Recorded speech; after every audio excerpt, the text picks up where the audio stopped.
Hey everyone, I'm Kenny Scott Guffey, and here we have Denny Kidd talking on mute. You're muted, DK. He said no.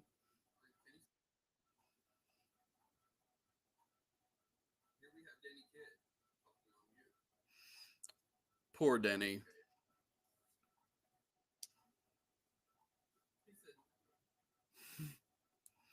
I'm just going to introduce Tom Holland's Fright Night. And look, technical difficulties are part of it. That's why we wanted to do this. We knew that no matter what happens, it's going to be live for the entire world to see. You plan for months in advance, and still, you know what? Sometimes things happen, right? So, this is going to be fun. This is going to be memorable. And these people have worked very hard to bring these characters to life. So, we're going to throw it over to Kings of Horror.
The small town of Rancho Corvallis, Iowa, in the fall of 1985. Before the lights rise, the sound of a wolf's howl is heard, followed by the voice of Jonathan, a character from a terrible AIP Hammer style horror film called Blood Castle. The film is being watched on a nearby television. What was that? Just a child of the night, Jonathan. Come, sit here beside me on the veranda. I love the night so. The blue and white flicker of a television slowly rises on the bedroom of Charlie Brewster, a 17-year-old American teenager and horror fanatic. The light begins to illuminate the figures of Charlie and his 17-year-old girlfriend, Amy Peterson, an all American teenager, both pretty and sweet. They are both lying on Charlie's bed, making out and pawing at each other. It is apparent by moments of fleeting resistance that Amy is struggling between her fears about going all the way and her animal attraction to Charlie. Charlie takes off his shirt and then returns his attention to Amy. The voice of Jonathan and the voice of Miss Nina continue as Charlie and Amy kiss. I've never seen you so beautiful before, Nina. So pale, so luminescent, and your lips are so red. Are they? Would you like to kiss them? Why are you looking at me so strangely, Nina? Not you, Jonathan. Your neck. Has anyone ever told you it was beautiful? No. Come, lay your head on my breast. Stop, you creature of the night! Who are you? Who interrupts my nightly feeding? I am Peter Vincent, the great vampire killer! No, no! Keep away! Keep away from me! Stop! Ah! The sound of the stake being hammered through her chest is followed by the voice of the Fright Night Theater announcer. And now your host, Peter Vincent. Fright Night. This is Peter Vincent, bringing you Fright Night Theater. Charlie, Peter Vincent's on. Forget Peter Vincent. Tonight's journey into horror is Blood Castle, one of my personal favorites. But you love him. And I love you more. And for good reason. I'm in it. Fright Night. Charlie, stop it. Charlie, I said stop it. Jesus, Amy. Give me a break. We've been together for almost a year now. Oh, here's Charlie. Stop it.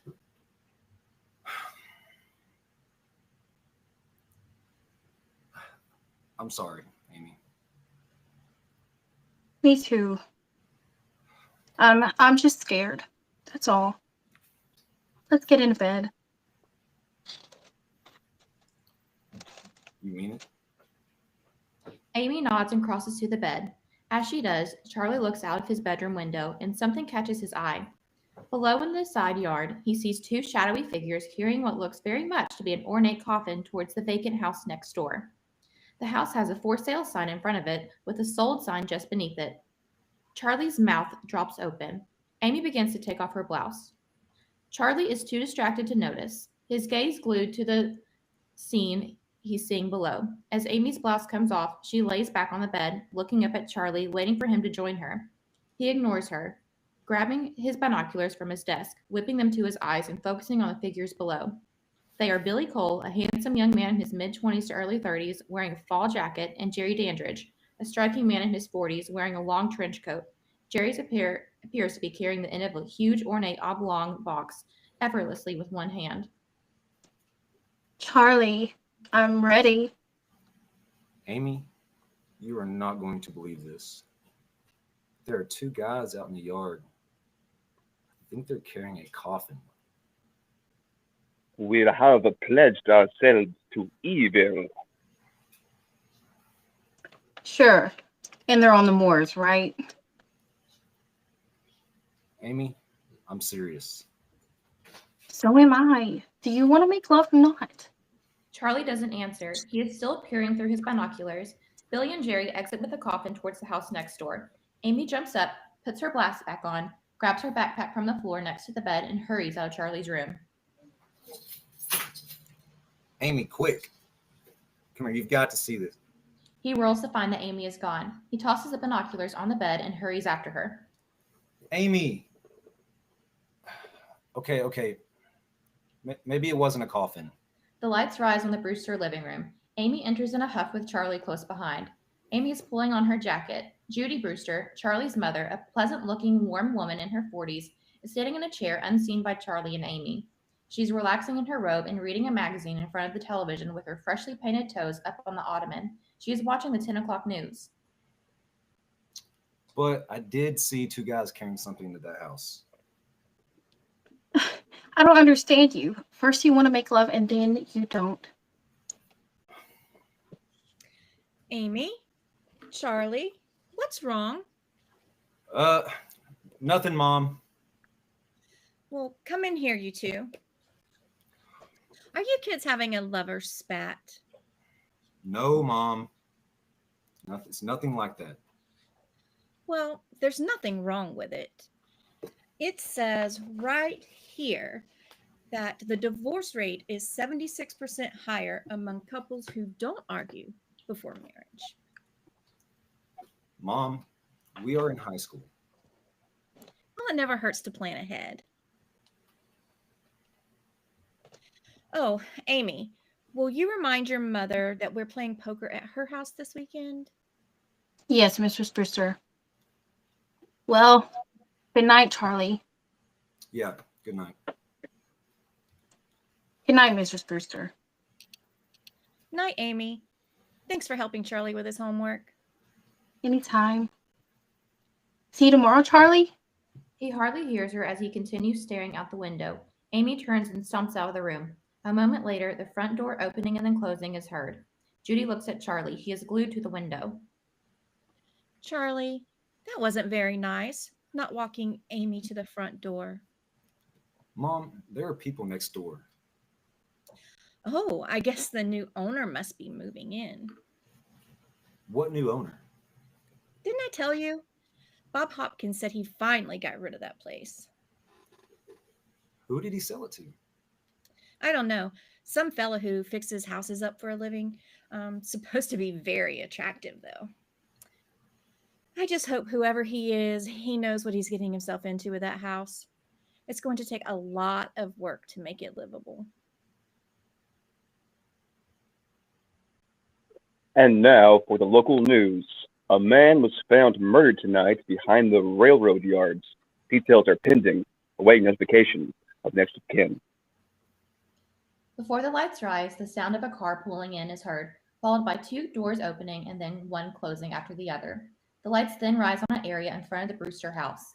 Evil Ed Thompson, Charlie's creepy, horror-obsessed 17-year-old friend, enters, followed by Charlie, who appears to be angry. They're both wearing jackets and carrying backpacks. Evil Ed is carrying a school quiz in his hand and is marked with an A+. Thanks for the ride, Brewster. Mwah! And thank you, Mr. Smith. Have a good weekend, sir. That bastard. Why didn't he tell us he was going to spring up a pop quiz? Well, that's the point of a pop quiz, Brewster, to surprise you. Thanks, Teach. The sound of a bus stopping is heard. A high school football jock enters wearing a hooded sweatshirt, which indicates he attends Christopher L. Cushing's high school. Heads up, Thompson, you fucking weirdo.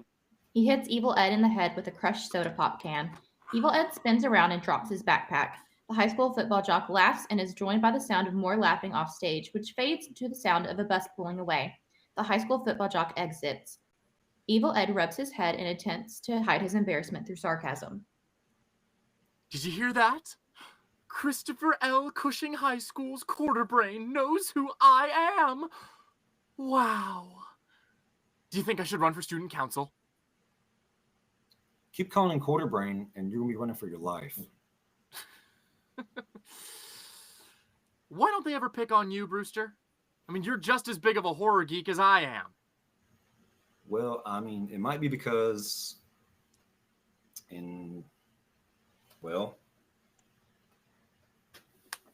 You're right. I'm sexy and they're confused.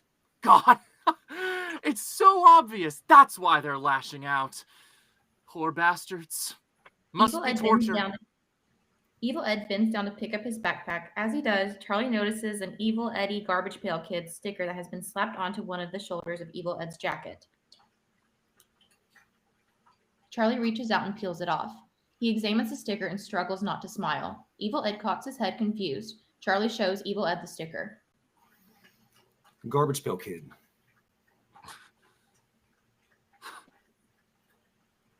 Fucking Evil Eddie.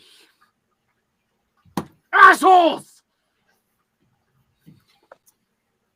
Speaking of assholes, how'd you screw up with Amy this time? Or was the screwing itself the problem? Funny. And for your information, everything's just fine. Now come on, Brewster. I'm not the stupid one. She brushed right past you in the hall today. Hey, Amy, he calls. Amy! There's no reply. Only an indignant expression across the face of his lady fair as she gives her locks a defiant toss from side to side and continues on disappearing into the crowd. Our hero is crestfallen. Ah, what's wrong? She finally found out what you're really like. Buzz off. Evil. Call me anything you want. Only you're the one failing Trig, not me. Evil Ed exits. The sound of a cab pulling up is heard, followed by a car door opening and then closing, and finally the sound of a cab driving away. After a moment, Cheryl Lane, a very attractive, buxom prostitute in her 20s to early 30s, enters. She crosses to Charlie and sizes him up, mistaking him for her client. Charlie can't take his eyes off of her. You're a lot younger than I thought you'd be. Pardon? Cuter, too. Honey, I won't be your first, will I? I'm sure if you're patient, the right girl will come along.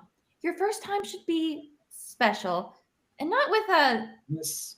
Oh, Cheryl Lane. I'm Chuck. Ed Thompson. And I'm pretty sure that you have the wrong house. Is this 99 Oak? No, that's next door over there. I'm 101. Oh, sorry. Thanks. Well, you just remember what I said, Ed. The right girl will come along. Oh, she has. I just keep messing it up. Charlie admires Cheryl from the rear as she crosses away from him. He whistles to himself appreciatively under his breath. Charlie enters the Brewster house and the lights rise on the Dandridge house. Cheryl knocks on the door. When it opens, she is greeted by Billy. He invites her in and Cheryl and Billy exit out of the sight. The lights fade on the Dandridge house. Charlie is heard calling inside the Brewster house. Hey, Mom. Yeah, I'm in here. Have you seen that new guy next door yet? No, but I did hear he's got a live-in carpenter. With my luck, he's probably gay. No, I don't think so. Why? What do you know that I don't? Nothing. I gotta go study. I'll see you later. Study? You. The lights fade on the Brewster house. After a moment, they rise on Charlie's bedroom. It is later that evening. He's sitting on his bed, surrounded by papers and studying his trigonometry. It is apparent that he is both engrossed and frustrated. The scream of Cheryl Lane pierces through the night. Charlie snaps to with a jolt and scrambles to his feet, one of which steps onto something on his bedroom floor. He cries out in pain and grabs his foot and hops over towards the window. He peers out, and for a moment he studies the darkened Dandridge house. The lights rise on Amy standing in the high school cafeteria. The high school football jock is sitting upstage next to a boombox. Charlie enters carrying his lunch on a tray, the main course of which is a cheeseburger. He seems distracted and doesn't see Amy, although she definitely sees him. She makes a point of standing in his path and rouses him from his daze just steps before he would run into her. Hi. Hi. Look, I'm really sorry about the other night. It was my fault. Not yours. It was? Amy nods. Charlie flounders to touch her lovingly in some way, but his hands are full with the tray. Instead, he leans forward and gives her a quick, punctuated kiss on the lips as Evil Ed enters. Look, Amy, I love you, okay? I never want to fight with you like this again, okay? The high school football jock enters and begins fussing with his boombox. Portions of several songs from 1985 or earlier play. I'm so glad we're getting this straightened out. I've been miserable the last 2 days. You don't know what it's been like. As the high school football jock adjusts his boombox, it crosses a channel playing a newscast. Police have reported the second murder in 2 days in Rancho Corvallis.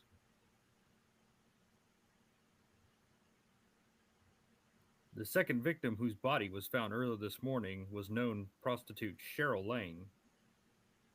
Cheryl Lane? Wait. Stop there. not being able to come to the lunchroom because you're going to be there, not talking to you on the phone. Charlie, are you even listening to me? The badly mutilated corpse was found under the North Creek Bridge by the old mill. As yet, the police have no leads. What's wrong with you, Brewster? Did you get off on this shit? This ain't too much time with that spooky fuck. The high school football jock nods in the direction of Evil Ed. Evil Ed recoils. Charlie disregards the high school football jock's remark as the high school football jock exits with his boombox. Evil Ed recovers and smiles wickedly. I heard the same thing, on the police band last night. Second in 2 days. And get this. Are you ready? Are you ready? Both of them had their heads chopped off, and this is the best part. The cops said that the bodies had been partially eaten, Brewster, by whoever killed them. Can you believe it?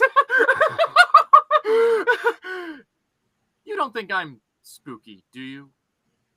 I think you're sick. Well, maybe.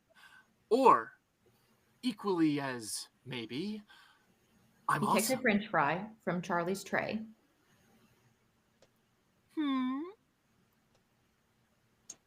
Charlie. Charlie turns to face her. Amy reaches down, opens a cheeseburger on Charlie's tray, and smashes it hard into Charlie's face. The bulk of it falls on his tray, and Amy storms off and exits.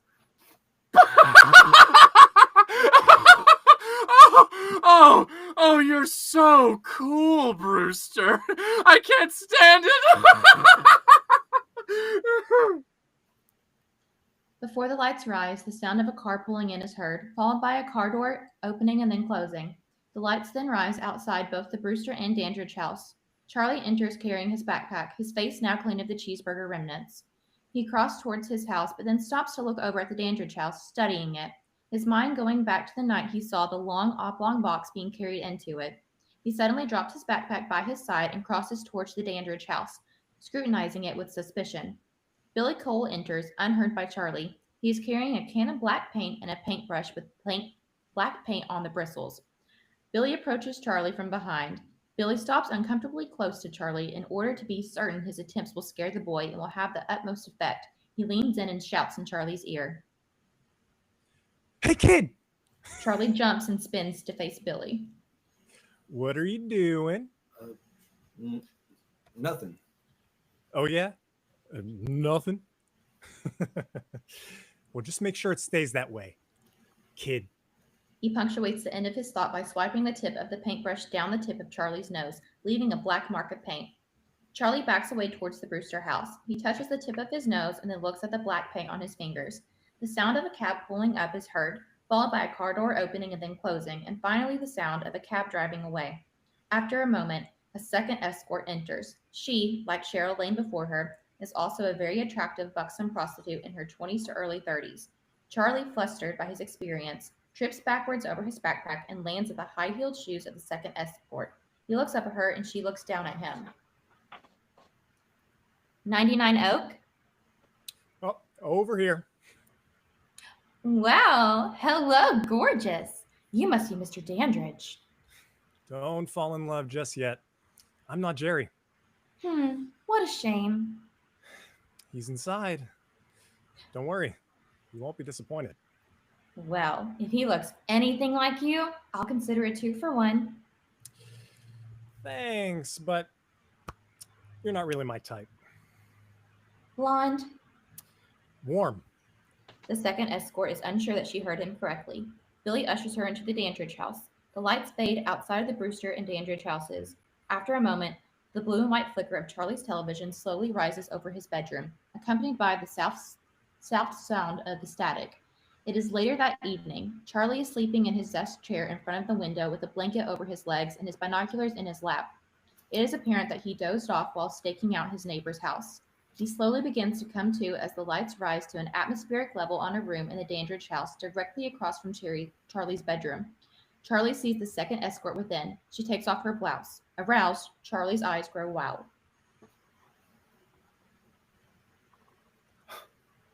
Wow. Charlie quickly lifts up his binoculars to get a better look. Jerry Dandridge, bare-chested, emerges from the shadows behind her, gliding with grace. He caresses the second escort's skin with slender, long-nailed fingers and kisses her neck. She is in ecstasy. After a moment, Jerry pulls back her hair, rears his head, and opens his mouth to reveal large, razor-sharp fangs. He then lowers his head to her throat to bite her, but stops as if sensing they are being watched. He looks out at Charlie's window. Charlie jumps up from his desk chair and instinctively reaches up to protect his own throat as he recedes into the darkness of his bedroom to avoid being seen. Jerry glowers, reaches out with his long fingers, and slowly pulls down the window shade to cut Charlie's view into the room. Charlie freezes, stunned.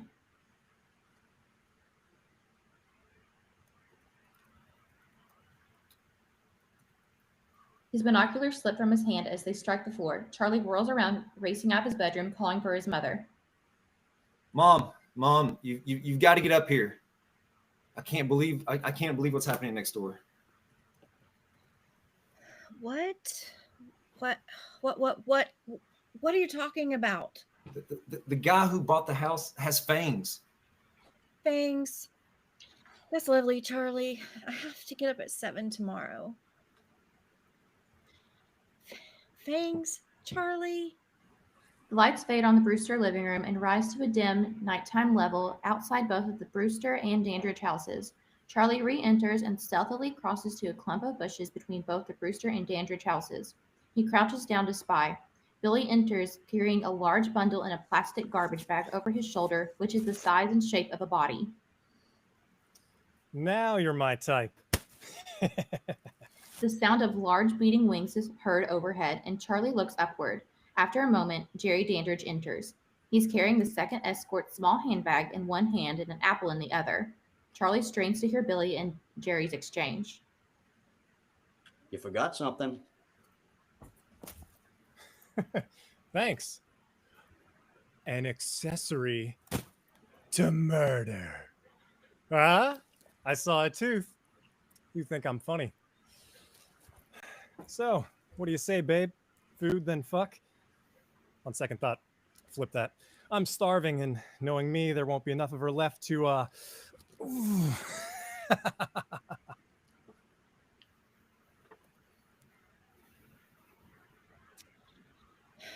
Charlie. Billy and Jerry freeze. They look into the direction of the Brewster house. Jerry then lowers his gaze towards the clump of bushes between the houses. Charlie is unsure if he's been spotted. Jerry tosses what remains of his apple so that it lands right in front of the bushes. It has been bitten straight through to the core. Charlie stares down at it. Jerry takes a step towards the bushes. Charlie leaps up and bounds off into the direction he entered. What are you... Billy steps forward as if to follow Charlie. Jerry holds up his hand to stop Billy from pursuing. He then addresses Billy without looking at him. Have fun, you two.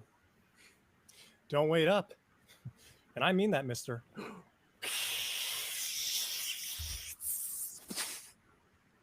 The lights fade outside of the Brewster and Dandridge houses. Anne rides on the Brewster living room. Charlie is sitting in his chair. His mother brings him hot cocoa.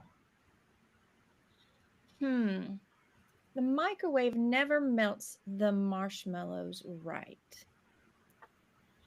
Here, drink this. Mom, I don't need hot cocoa.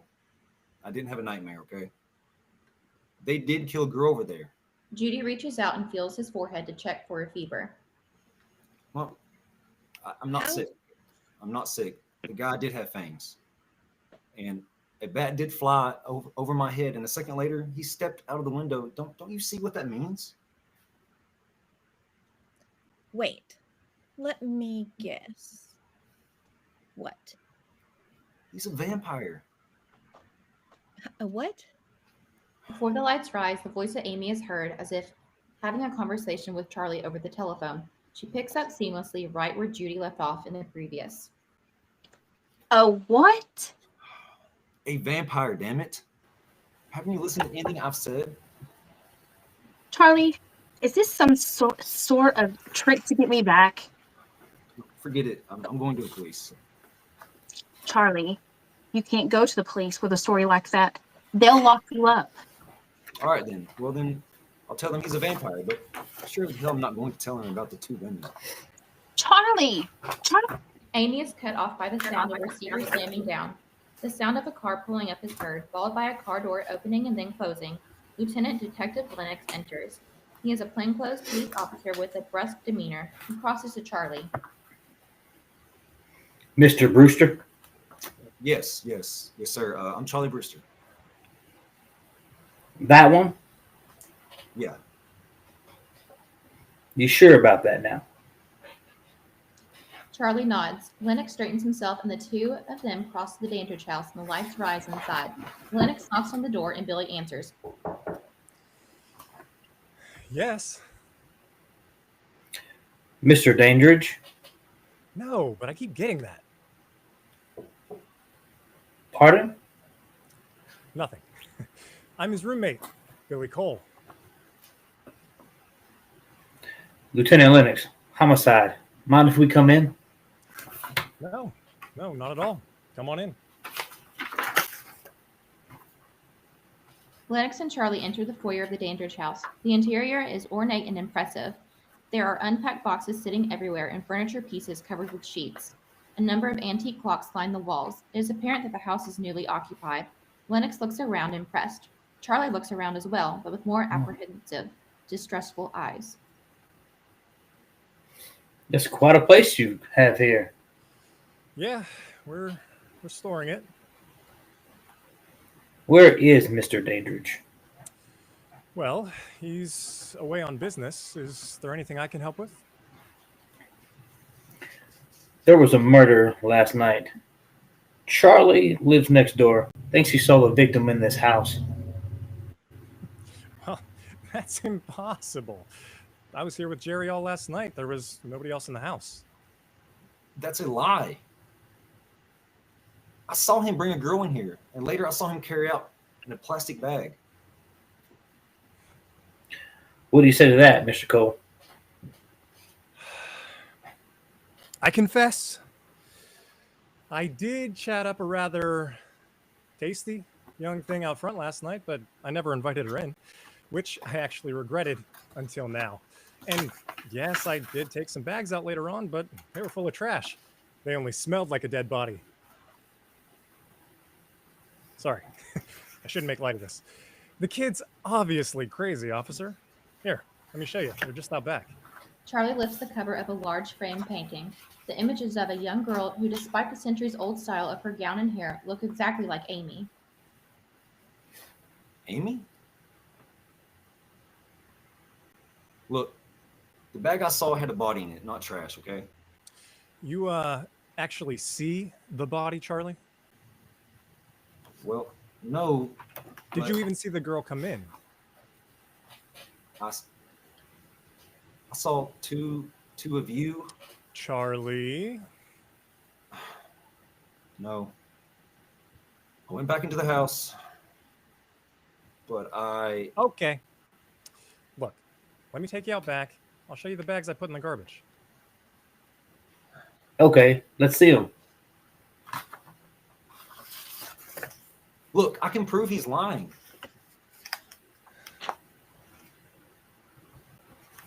Okay, let's look in the basement instead. I bet there's something there. What's down there, Charlie? Yes, Charlie. What's down there? Well, obviously the boys made a mistake, officer. You know how kids. A coffin. That's what's down there is a coffin, I promise. I saw them carry it in there. What? Yeah, and you'll find Jerry Dandridge in it, sleeping the sleep of the undead. Ooh. What are you talking about?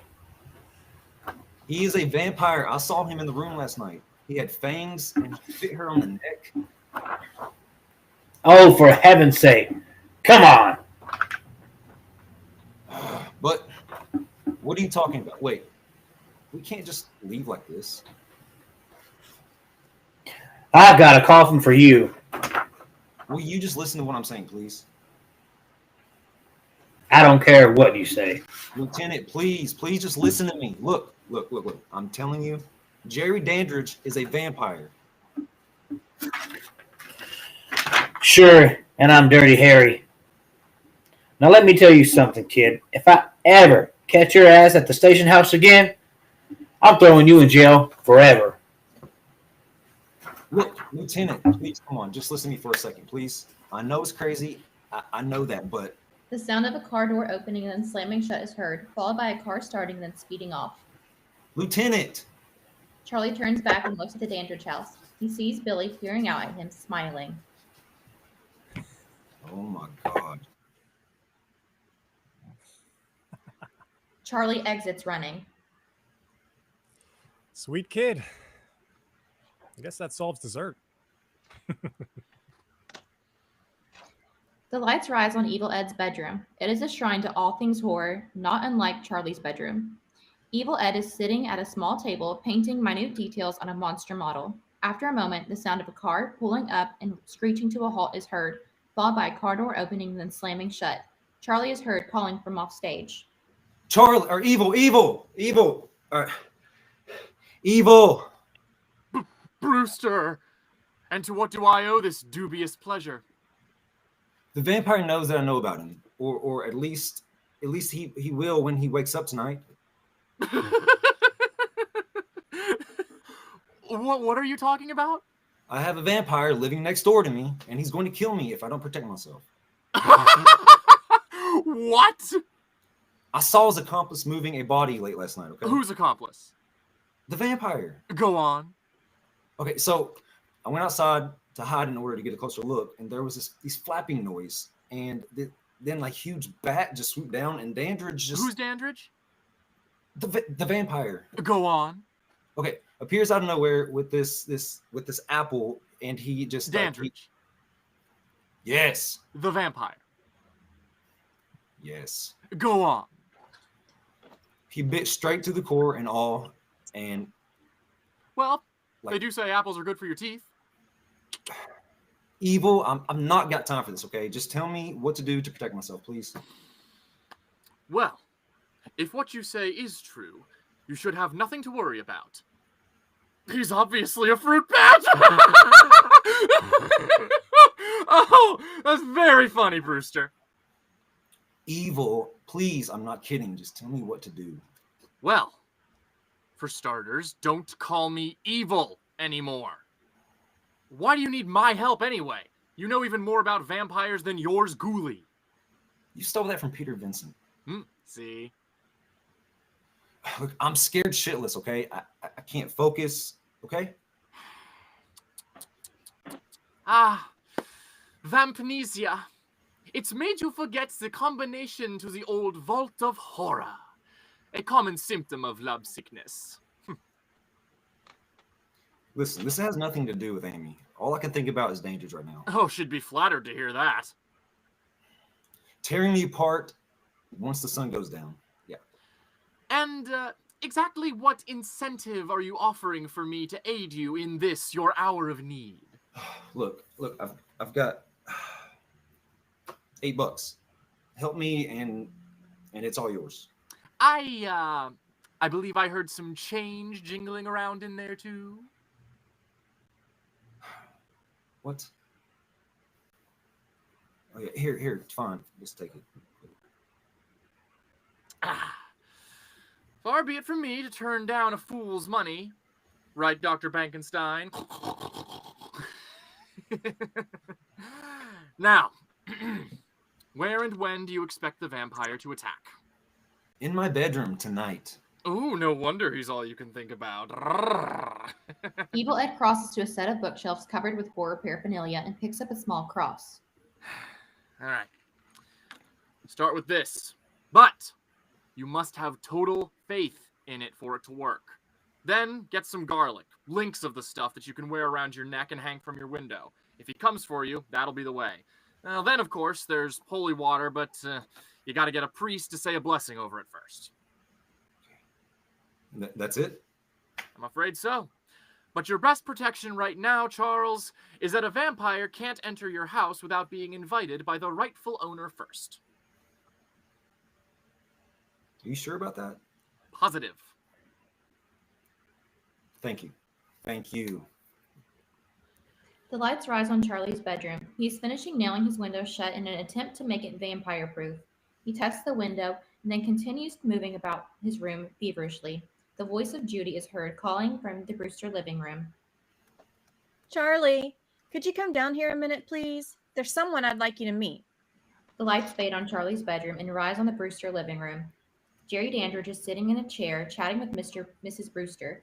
Both are drinking Bloody Marys. Jerry is positioned in a way that Charlie cannot immediately see who is sitting in the chair upon entering. Judy is speaking with Jerry.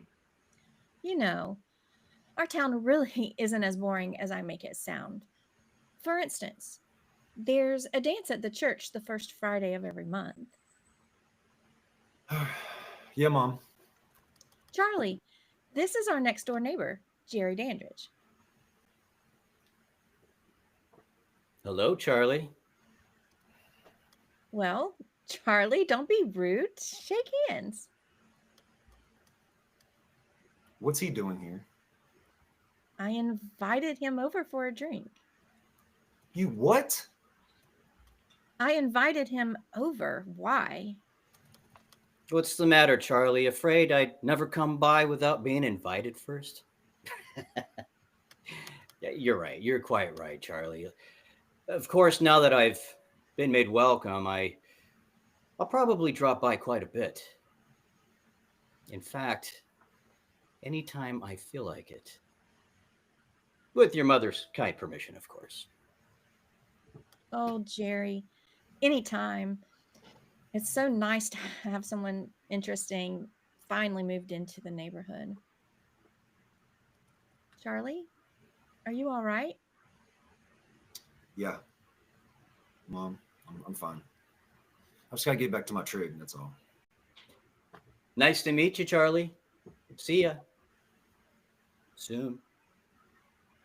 Jerry, sit, please. Finish your drink. Oh, I nearly forgot. This was mixed up in with our mail. Judy produces an elegant envelope with calligraphy and a wax seal. Very fancy. It's from Regina Dandridge. I thought maybe your mother or ex-wife. It's my sister, actually, Regine. Ooh, how exotic. She's very much so. Well, that makes more sense. I couldn't imagine why your ex-wife would be sending you such a lovely... So, are you currently, or were you ever... No, on both accounts. I'm afraid I was close once, but it all came to a rather messy ending. Oh. Now it's just Billy and me. Oh. He's my handyman. Ooh. The lights fade on the Brewster living room and rise on Charlie's bedroom. Charlie is sitting on his bed dialing his phone. The sound of the phone ringing is heard. Another small area, this one containing only a telephone stand, is illuminated. Evil Ed steps into the light and answers the phone with unceasing sarcasm. Hell House, Emmerich Velasco speaking. What? Oh, it's you. Look, the vampire is downstairs. Dandridge. Yes. See, Yes. I've been paying attention. My idiot mother just invited him over for a drink. And no shit. Evil. Uh-oh! I think we have a bad connection! It sounded like you just called me! Hey, this is serious, okay? You still have my cross? Yeah, and I nailed it to my window shut. Then relax. Now good night. I've got some studying to do. Fucking idiot! The lights rise to a nighttime level on Charlie's bedroom. He is lying on top of the covers of his bed asleep. The sudden sound of large flapping wings is heard, which rouses Charlie. It is followed by a loud thump on the roof above, which causes Charlie to sit bolt upright. A series of loud footsteps is heard, coming from above him. Charlie looks up and traces their path with his eyes. He fumbles for the cross around his neck, takes it in hand, gets up off the bed, and exits his bedroom. After a moment, the lights rise on a nighttime level of the Brewster living room. Charlie enters cautiously, holding the cross before him. There is a sudden scraping, squealing sound at a nearby window. Charlie jumps and brandishes the cross, but upon squinting into the dim light, sees that it is just a tree branch tapping on the glass from the wind. He sighs, relieved, and chuckles at himself. Tree branch on the window pane. Cliche. Jerry strolls casually into Charlie's bedroom, whistling Strangers in the Night, as Charlie investigates the living room. Jerry opens Charlie's closet door and slips inside. I swear, if a cat jumps out on my way back to bed, Charlie drops his guard and exits into the direction that he entered. The lights fade on the Brewster living room. After a moment, Charlie enters his bedroom and sits on his bed. He drops the cross down his shirt once more and lies back down, staring at the ceiling. Charlie, this is our next door neighbor, Jerry Dandridge. I invited him over for a drink. Oh, Mom, did you ever? But I can relax because I have this. And because the window's nailed shut and foolproof, state-of-art, Van Pellant, right? The window. Charlie gets up, turns on the light, and crosses to the window to ensure that it is still secure. He tugs on it. It remains firmly in place. He exhales heavily and stares out the Dandridge house. The closet door opens. Jerry emerges with burning eyes, fangs, and long claw-like fingers and slowly approaches Charlie from behind. Should have gotten garlic. Tomorrow I'll just... Charlie freezes as if sensing someone behind him. He spins, only to come face to face with Jerry Dandridge, who seizes him by the throat with one clawed hand and lifts him effortlessly onto his tiptoes. Charlie clutches at Jerry's hand. Now, we wouldn't want to wake your mother, would we, Charlie? Then I guess I'd have to kill her too, right? With inhuman strength, Jerry turns and drives Charlie onto the bed. Charlie rolls off of it, rubbing his throat and choking. He makes a futile stumble towards the door. Do you realize the trouble you have caused me spying on me? Almost disturbing my nap this afternoon? Telling policemen about me? Jerry jerks him to his feet and, standing behind Charlie, wraps his arm around Charlie's neck, pulling him in close. You deserve to die, boy! Jerry drags the long nail in his index finger of his free hand down Charlie's cheek, leaving a bloody scratch. Jerry suddenly stops, turns Charlie around to face him, and cradles Charlie's head on either side of his claws. Of course, I could give you something I don't have. A choice. You forget about me, Charlie, and I'll forget about you. Is that a deal, Charlie? Charlie plunges his hand down his collar and pulls out the cross around his neck. Without hesitation, Jerry catches him by the wrist and holds up the cross out from his own view while squeezing Charlie's wrist. Charlie cries out in pain. Fool! With a sharp gesture, Jerry pulls Charlie's hand back to the side, breaking the chain on the cross as it pulls taut with Charlie's neck. Charlie then drops the cross on the floor. Jerry drags him towards the window. If you kill me, everybody will be suspicious. My mother, the police. Not if it looks like an accident. Jerry tears open the window that has been nailed shut. Or worse, you know what? You have been acting rather oddly, Charlie. Moody, paranoid. And then, of course, there is your morbid fascination with horror. Why didn't anyone see it before? Before he jumped out his bedroom window and impaled himself on the fence below. Gotta admit, Charlie, stake to the heart would sound real great in the obituary, wouldn't it?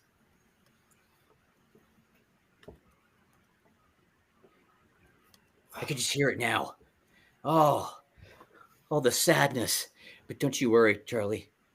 I'll be there for your mother to do everything to her. I mean, take care of her. Charlie's hands flail in desperation as he struggles to grasp the window frame. In doing so, he knocks over a can of pencils and pens on his desk. He grabs a pencil and jams it into the hand of Jerry, who is using to force him out of the room. Jerry releases Charlie and reels backwards, screaming and clutching his wounded hand. He examines it to find that the pencil has gone all the way through his palm.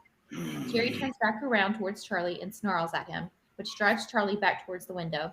Jerry moves to advance, but is halted by the voice of Judy calling from off stage. Her voice is intermittently accompanied by the sound of a doorknob rattling. Charlie! Charlie! Charlie? Charlie! Charlie, can you hear me? Jerry exits the bedroom with a flourish. The sound of large flapping wings is heard. Charlie, is that you? Charlie, my door is stuck. Charlie, Charlie. Mom, stand back. The sound of wood creaking is heard, indicating that Charlie is applying pressure to the door. It is followed by the sound of a loud bang as Charlie shoulders his way through. Charlie. Charlie, my goodness, are you all right? What is going on?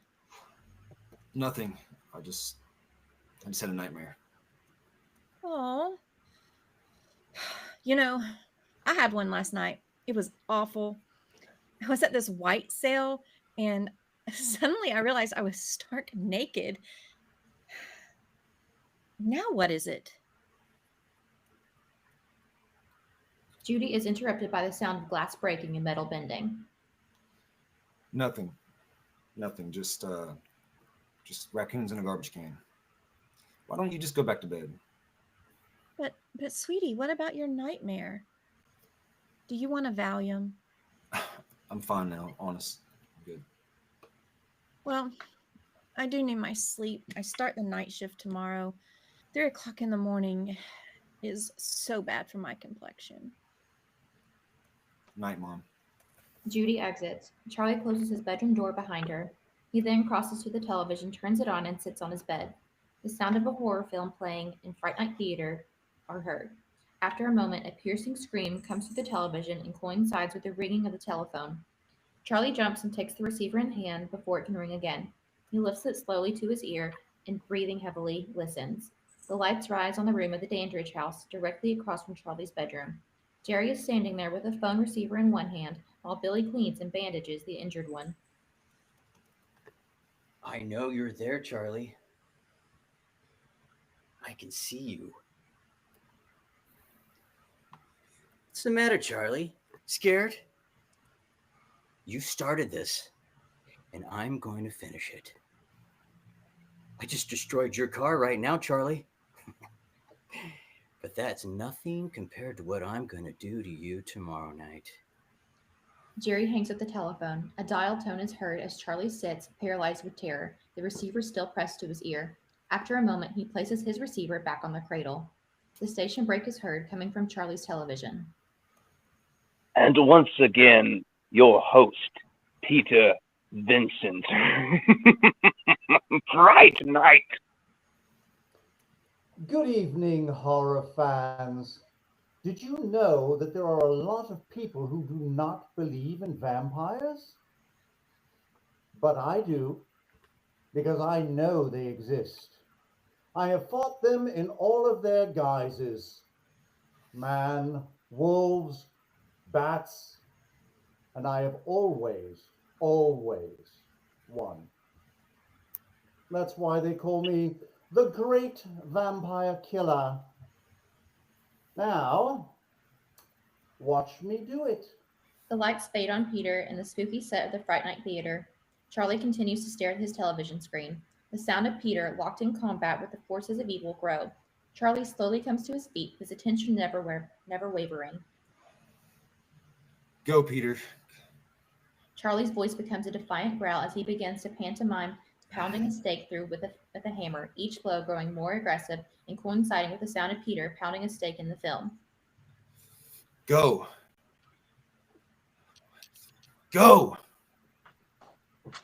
Go.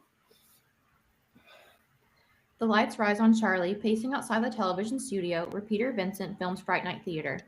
Charlie checks his watch. Peter enters unseen by Charlie. Peter is dressed in his street clothes. His trademark Victorian vampire hunter costume is draped over one arm, but is still on a hanger.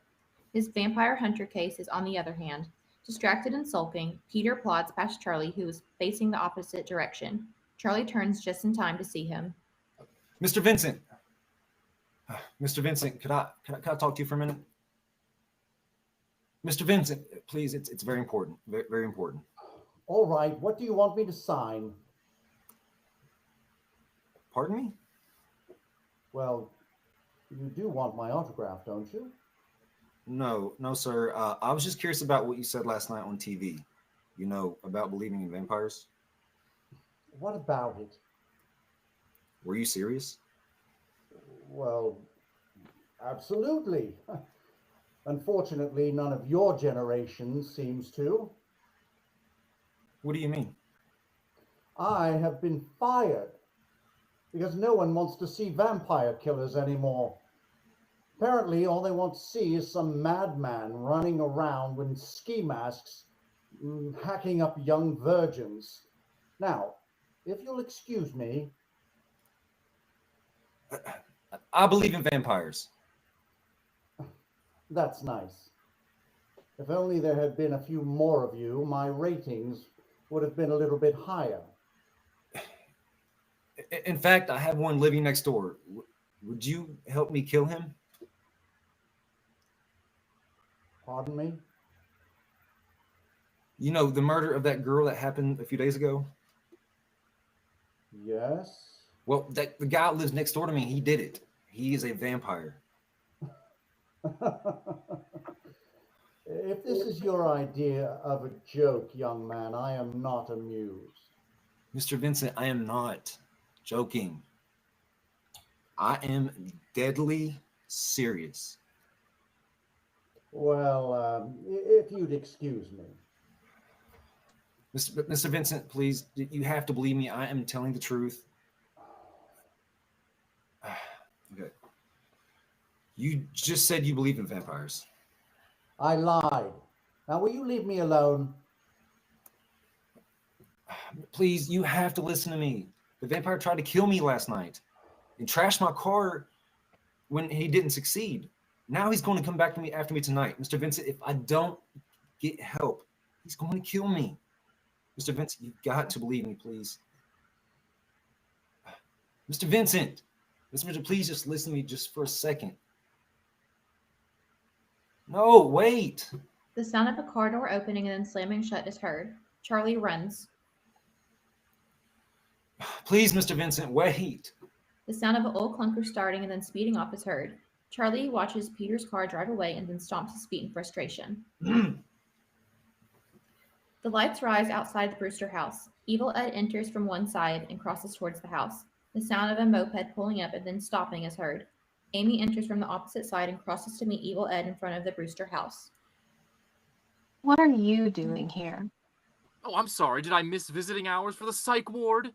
I wanted to drop in on Brewster while he's still lucid enough to appreciate mean-spirited sarcasm. Poor guy. Driven to madness by young love. Very Poe. What about you? I thought you just dumped him. What I'm doing here is none of your business. Huh. So you do like him. Gross. Amy enters into the house. Evil Ed follows. The lights rise on the Brewster living room. Anybody home? She looks at Evil Ed. He shrugs and then points upward, indicating Charlie's bedroom. They both exit. The lights fade on the Brewster living room and rise on Charlie's bedroom. The window is now strewn with garlic. There are lit candles all around, and the walls are covered with crosses. Charlie is sitting in his desk chair with a knife, whittling a long, thin wooden slat into a steak. There is a small stack of finished steaks on his bed, along with a hammer. Hi. Wow. What's all this for? Self-defense. Not that I think I'll need it. He'll be dead before nightfall. Who will be? Dandridge. I'm waiting for the guy he lives with to leave. And then I'm going to go next door, find his coffin, and pound this through his heart. That's murder, Charlie. She pulls the stick out of his hands. Charlie jumps to his feet. You can't murder a vampire, Amy. They're dead, remember? Charlie snatches the steak back. And I don't have any choice, Amy. My mother thinks I'm crazy, and the two of you do. No, I don't. Oh, that's a yes from me, though. Big time. Even Peter Vincent thinks I'm nuts. You actually went to Peter Vincent. Wow. Yeah, Dandridge has to be stopped. Charlie produces a cassette tape and puts it in his tape deck. Listen, I just taped this, okay? He presses the play button and the voice of a newscaster is heard. And now for the 2 o'clock news. Another body of a young woman was discovered early this morning in back of a Sheraton Mall. See? After he attacked me last night, he went out and had his dinner. So no, I don't have any choice. Somebody has to stop him. Hold on. This knife is getting dull. What are you going to do? If you don't stop him, he's actually going to try and kill this guy. And with a stake through the heart. Don't you mean, what are we going to do? He's your best friend, Ed. That was. And by default, it's not as if I have any others. All the more reason for you to help him. Don't turn your back on him just because you're jealous. Say, I'm not jealous, I'm pissed off. Ever since you came along, that horny sap's forgotten I exist. No more flipping through horror mags together. No more scaring the shit out of his mother with our gore effects. No more staying up late watching Fright Night. That's it. What? We get Peter Vincent to prove to Charlie that Dangerous Guy isn't a vampire. And how are we going to do that? Well, I don't know, but we better figure out a way. If we don't want to be visiting Charlie in jail. Oh, pretty thing like him, he'd be the belle of the cell. I'm sure they'd love to take that virginity off his hands.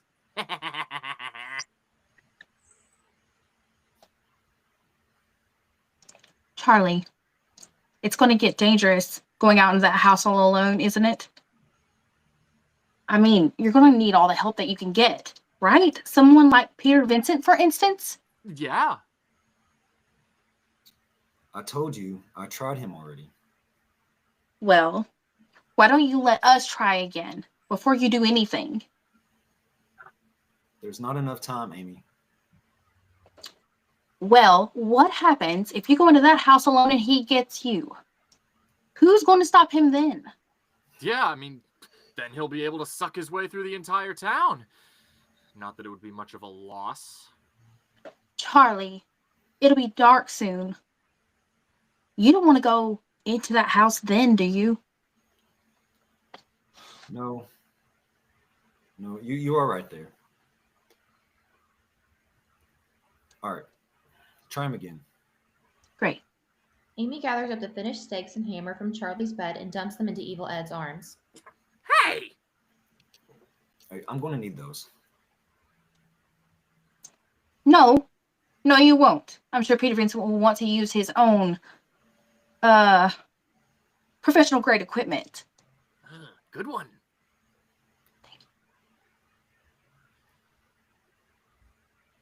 You don't even know that he'll come. He has to.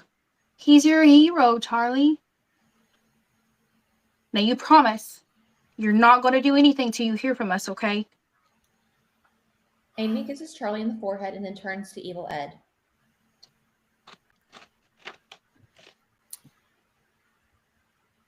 Amy, you don't believe me, do you? I love you, Charlie. The lights rouse in the apartment of Peter Vincent. It is decorated with various props and posters from his many horror films. Peter himself is sitting in a large wingback chair, over the back of which is an ornate smoking jacket, which has been tossed. The chair is sandwiched between a telephone stand and a telephone on it, and a table upon which sit several of Peter's props and a large stack of envelopes and unpaid bills. Peter is dressed in a relaxed demeanor and his furrowing brow as he studies with a letter marked Notice of Eviction at the top. Nearby, several large suitcases are sitting on the floor. The sound of knocking on the door is heard. Peter turns his head towards the direction of the sound. The knocking is heard again. Peter sets the letter on top of the others and crosses towards his apartment door. He opens it just far enough to see who is outside. He comes face to face with Amy and Evil Ed. Yes? Mr. Vincent, could we talk to you for a moment? I'm afraid now isn't the best time. Please. It's very, very important.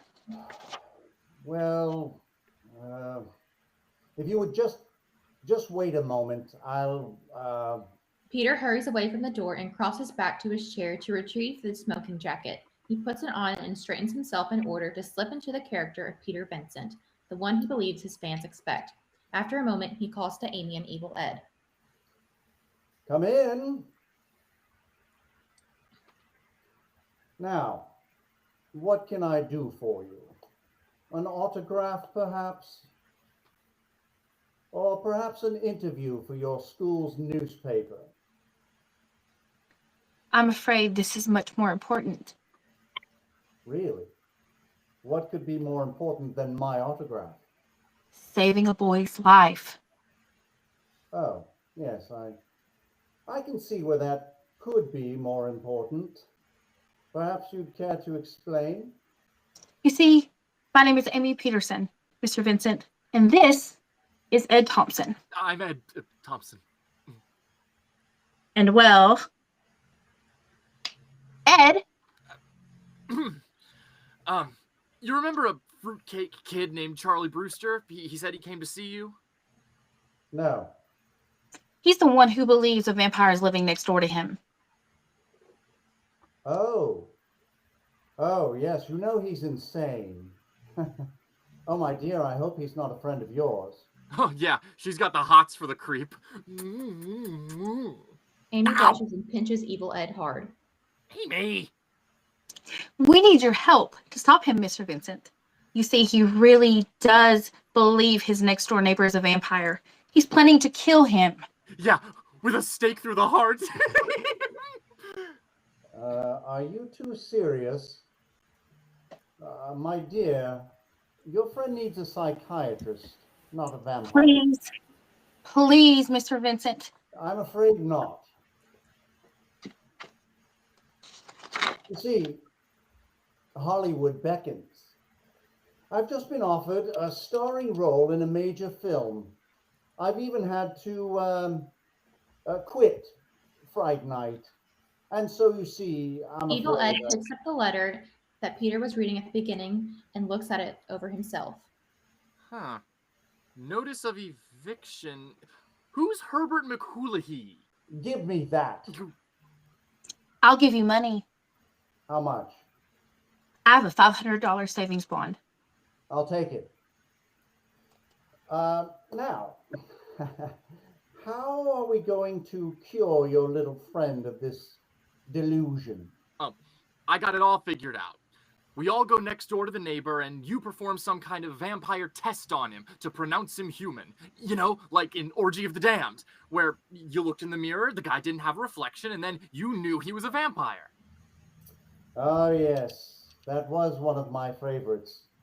Do you know I still... He reaches into the inside of his pocket of his smoking jacket, produces a small cigarette case, and opens it. There's a mirror inside the lid. I still have the prop. Ah, such days those were. Long before I was relegated to the small screen as a late-night horror host for my own catalog of films. You know, I always wanted the show to have a more theatrical title, one which inspired more of a sense of awe, like Night Shadows, perhaps. But Mel, my producer, insisted on something catchier, something with teeth, if you'll forgive the bon mot. In other words, something that rhymed, and thus Fright Night was born. He said it! He said it! But enough reminiscing. Oh. On to the matter of hand. How do we get this next-door neighbor to agree to our rather curious request? Leave that to me. I came prepared. He crosses to the telephone, picks up the receiver, and begins to dial the number scrawled on the paper. A phone is heard ringing. The lights rise on the Dandridge house. Billy enters, crosses to the telephone, which is sitting next to a large bowl of fruit, and picks up the telephone receiver. Yes? May I please speak with Mr. Dandridge? It's for you. Yes. Mr. Dandridge. Yes, this is Jerry Dandridge. Mr. Dandridge, my name is Ed Thompson, and I was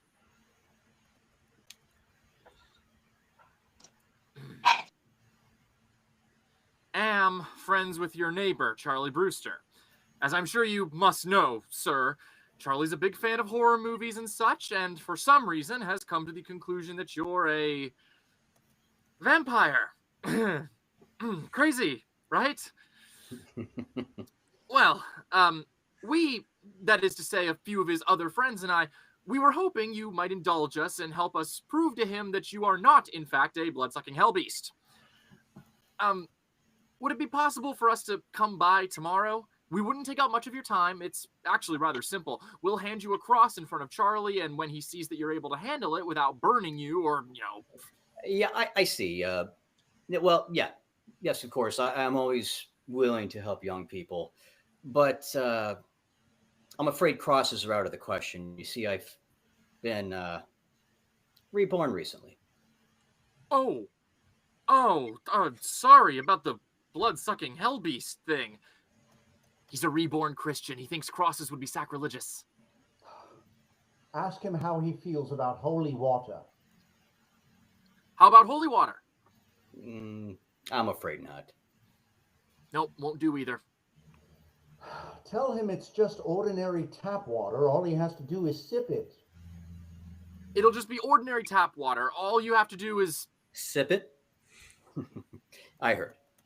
Yes, that sounds fine, but don't bring him over until 6 o'clock tomorrow. I'll be out until then. Thank you, sir. We'll see you at... Evil Ed is cut short by the sound of the dial tone as Jerry hangs up. Evil Ed hands the receiver on Peter's phone. The light fades on Peter's apartment. Jerry slowly turns to Billy. Well, it seems we won't have to go out tonight after all.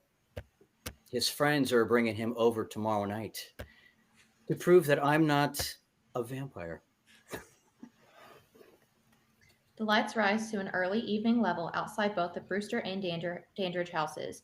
Charlie, Amy, and Evil Ed are awaiting the arrival of Peter Vincent. Charlie most anxiously of the three. All right, it's 6:10. He said he was going to be here at 6, right? Relax. He said he'd be here. He'll be here. Here he comes. The sound of an old clunker pulling up is heard, followed by a car door opening and then closing. Peter enters in full vampire killer regalia. Charlie, Amy, and Evil Ed cross to meet him. Peter addresses the three with the full breath of his theatrical bluster. Thank you. Thank you. Charlie Brewster, I presume. Peter Vincent, the great vampire killer. Mr. Vincent, I cannot tell you how much I appreciate this. Good evening. Good evening. Now, down to business. Where's the lair of the supernatural creature of the night? Peter looks at the Brewster house and begins to cross towards it. He rubs his chin and assesses it with suspicion. Unseen by Charlie, Amy and Evil Ed frantically point at the Dandridge house in the opposite direction. Peter abruptly turns. Charlie points at the Dandridge house himself. There. Ah, yes. I see what you mean. There is a distinct possibility. Now, shall we go? Hey, wait a minute. Wait a minute. Where are your stakes and hammer? Oh, I left them in my bag. You're not going in there without them? But I have to prove he's a vampire before I kill him, Charlie. Look, I know he's a vampire. I know that. I am the one who has to know, Charlie. And how are you going to do that? Peter reaches into his coat pocket and withdraws a small crystal vial of holy water. This is holy water. Now, if a drop touches him, he will blister. In this case, I've asked him to drink it while we all watch, and he readily agreed. Yeah, but Mr. Vincent, if I'm right and you prove he is a vampire, then he's going to kill us all right then and there. No, he won't, Charlie. After all, I'm here to protect you, and I am Peter Vincent. Hey, Peter Vincent! Billy Cole. This is a pleasure. Won't you all come in? Is that Renfield, Brewster? And Charlie. Hey, Jer. They're here. Perhaps he didn't hear you? Oh, he heard me all right. Jerry enters and descends the staircase to the first floor. He is finishing eating a piece of fruit. As he reaches the bottom, he pulls a handkerchief from his pocket, wipes his mouth and hands, and returns the handkerchief to his pocket. Wow. The Peter Vincent right here in my home. I didn't know Charlie had such illustrious friends. I've seen all your films and I've found them to be very amusing. Oh, why, thank you. Amusing.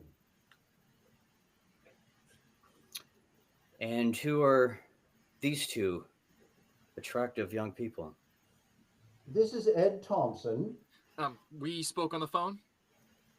Yes. How could I forget the blood-sucking hell beast, I believe it was? Well, that's what we're here to find out.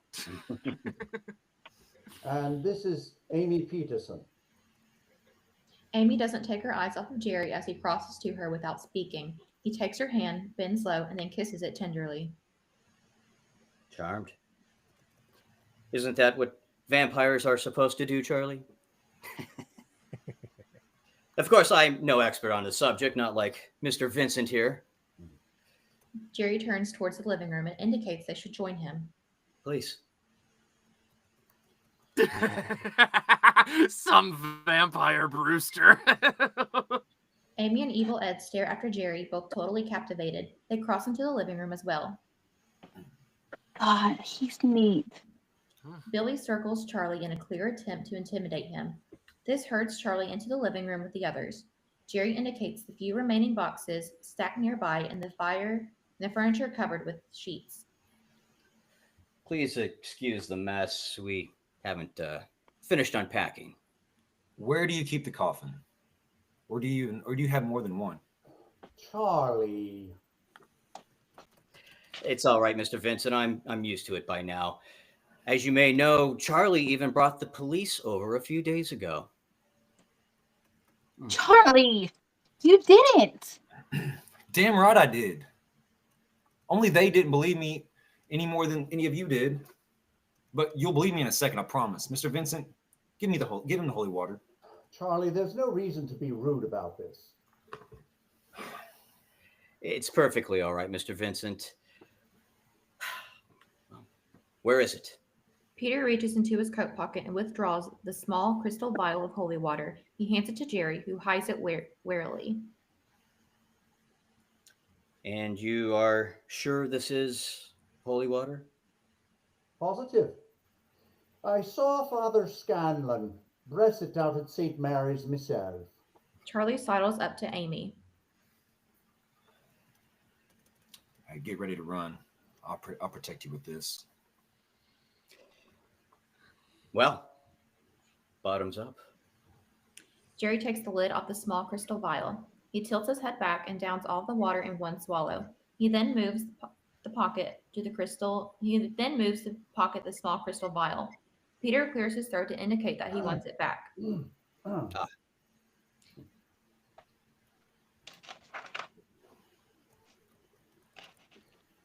Now, that is a collector's item. There. Satisfied?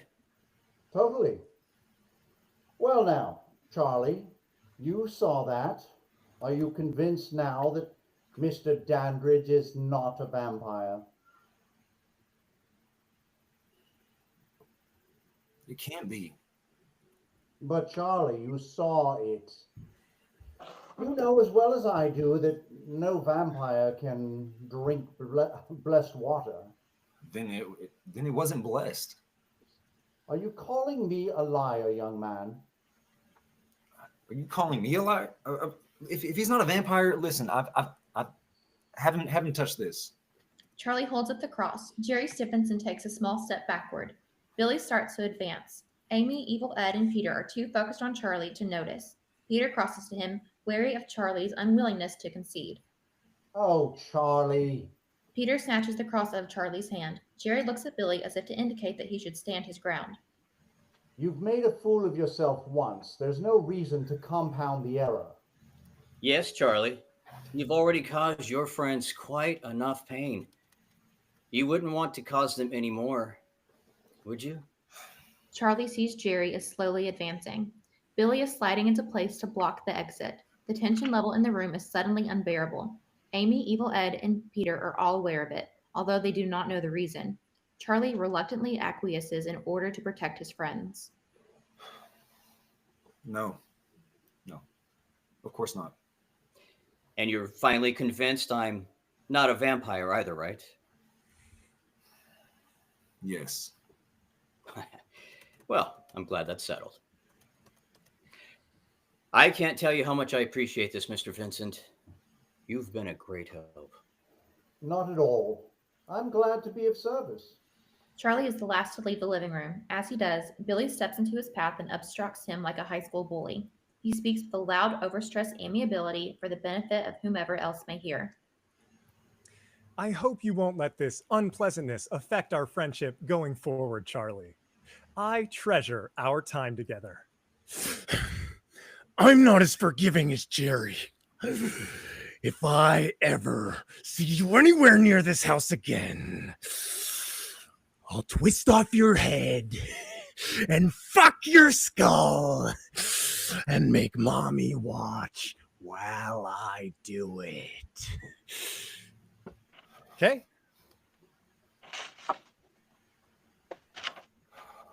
Charlie, are you coming?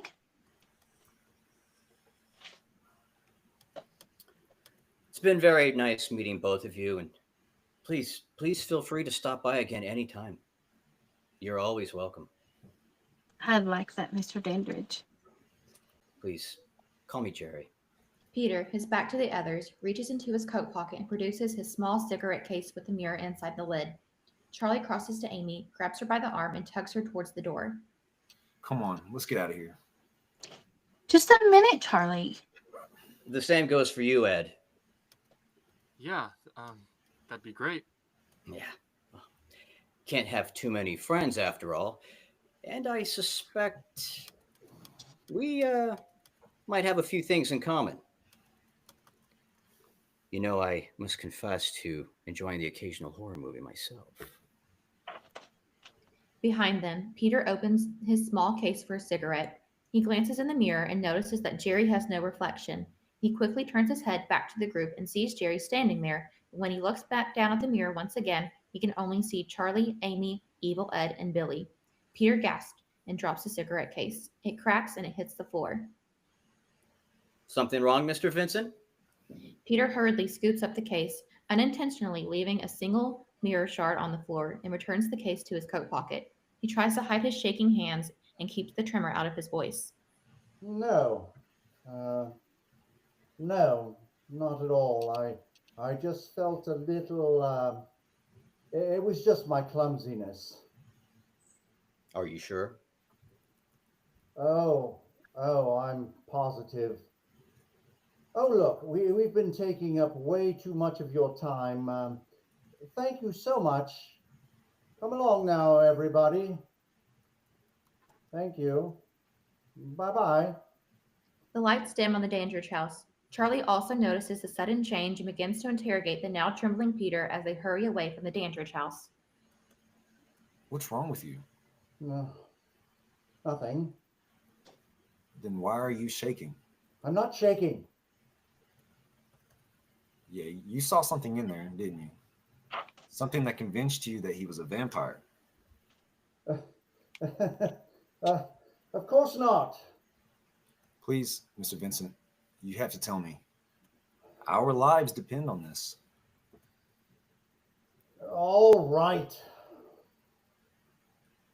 He didn't cast a reflection in my mirror. You satisfied now?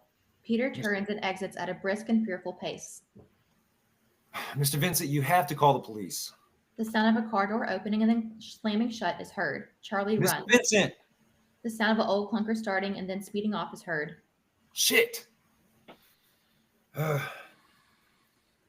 Hey, where are you going, Pencil Dick? Home.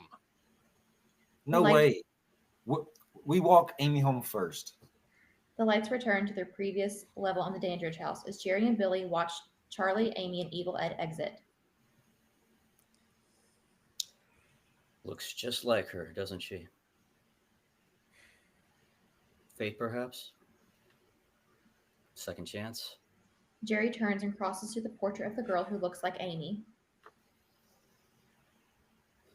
They found her while looking for me. Staked her right through the heart while she slept. My beautiful creation. That hurts, Jer. Sorry. Just trying to lighten the mood. Nothing to worry about. You have something she never did. Me. Don't underestimate him. Who? Charlie Brewster? One good thing. They'll never believe him now. I mean, they bought it, right? Jerry steps away from the portrait and inadvertently plants his foot on the mirror shard, which was left behind from Peter's cigarette case. The sound of soft cracking is heard. Jerry moves his foot and looks down at the shard. I think our Mr. Vincent might have a sliver of doubt. Get the Jeep. Get the Jeep. The lights rise to a nighttime level on Charlie, Amy, and Evil Ed as they walk Amy home. Charlie, having heard Peter's confession that Jerry cast no reflection in Peter's mirror, feels somewhat vindicated. Well, at least you two heard him. Heard who? Peter Vincent. He just said Dandridge had no reflection in the mirror. Oh, probably just a trick of the light. You felt how evil Dandridge was, didn't you? Amy? Remember the way he looked at you? Yeah, sort of. Oh, for Christ's sake! Wait, we have to stay together. It's dinner time. For Dandridge, too? Oh, shit, Brewster, you're certifiable. You know that? Evil Ed stops and points out an alleyway. Hey, let's cut through here. No way. We want people and lights. The more the better. Listen, Brewster.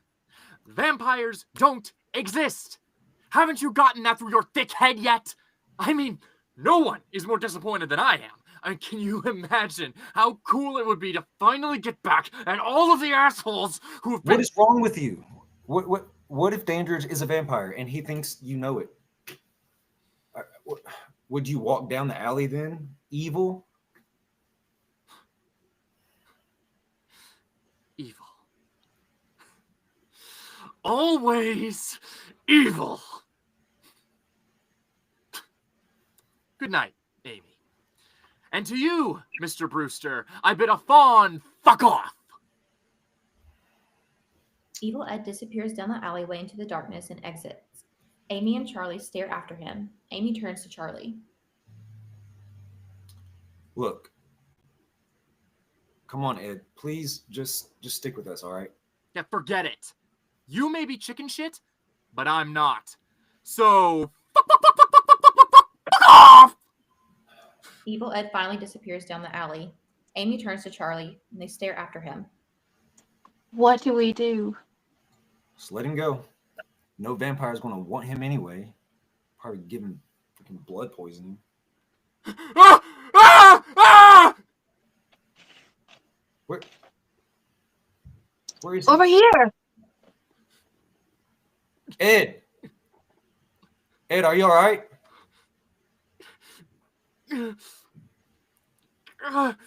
Jesus. I warned him.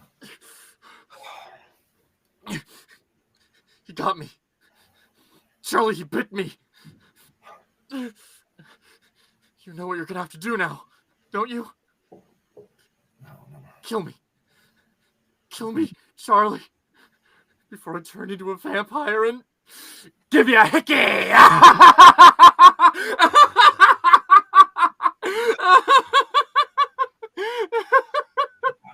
You asshole. Oh, you really believed me. Oh, you poor dope.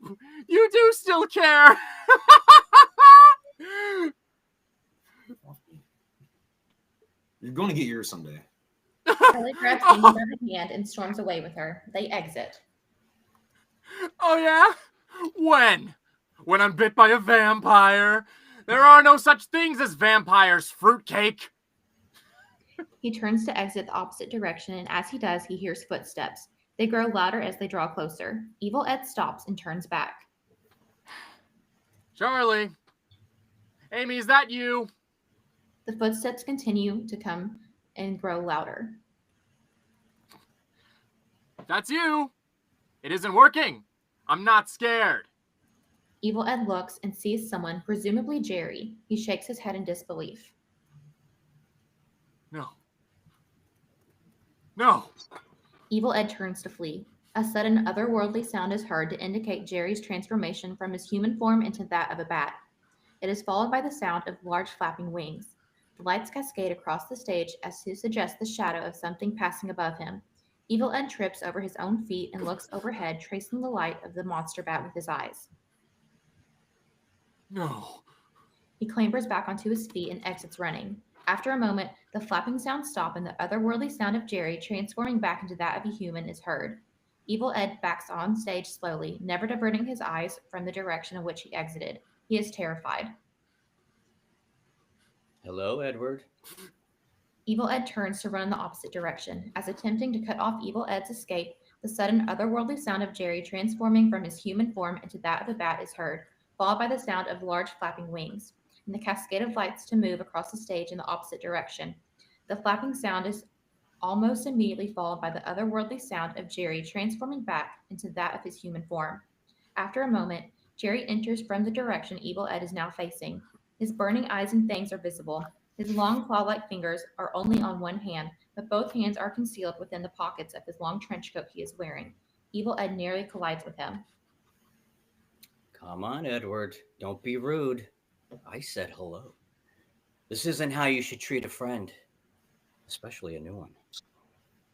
I don't understand. I mean, you were, and now that's impossible. You don't have to be afraid of me. I know what it's like. Being different.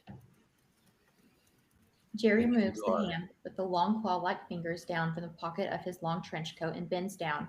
He gently runs his fingers through Evil Ed's hair and caresses his face. Evil Ed closes his eyes and savors the attention and touch of another person. And you are different, Edward. Unique. Beautifully strange. But I bet you already know that, don't you? And you flaunt it so boldly. Unlike those such as Charlie and, well, even I hide it away. And how is that courage rewarded? With the pity of your so-called friends and cruelty of bullies. It never stops. Never. Oh, but it can. They won't pick on you anymore or beat you up. I can do that. All you have to do is take my hand. Here, Edward. Take my hand. Jerry pulls his other hand, the one with the long claw-like fingers on it, from his coat pocket and offers it to Evil Ed. Evil Ed stares at the hand. He slowly reaches out and takes Jerry's hand. Jerry smiles, helps Evil Ed to his feet, and then pulls him in close. Jerry then opens his mouth wide, brandishing the razor-sharp fangs, and plunges them into Evil Ed's throat, before enshrouding himself in Evil Ed with the edge of his trench coat like a giant wing.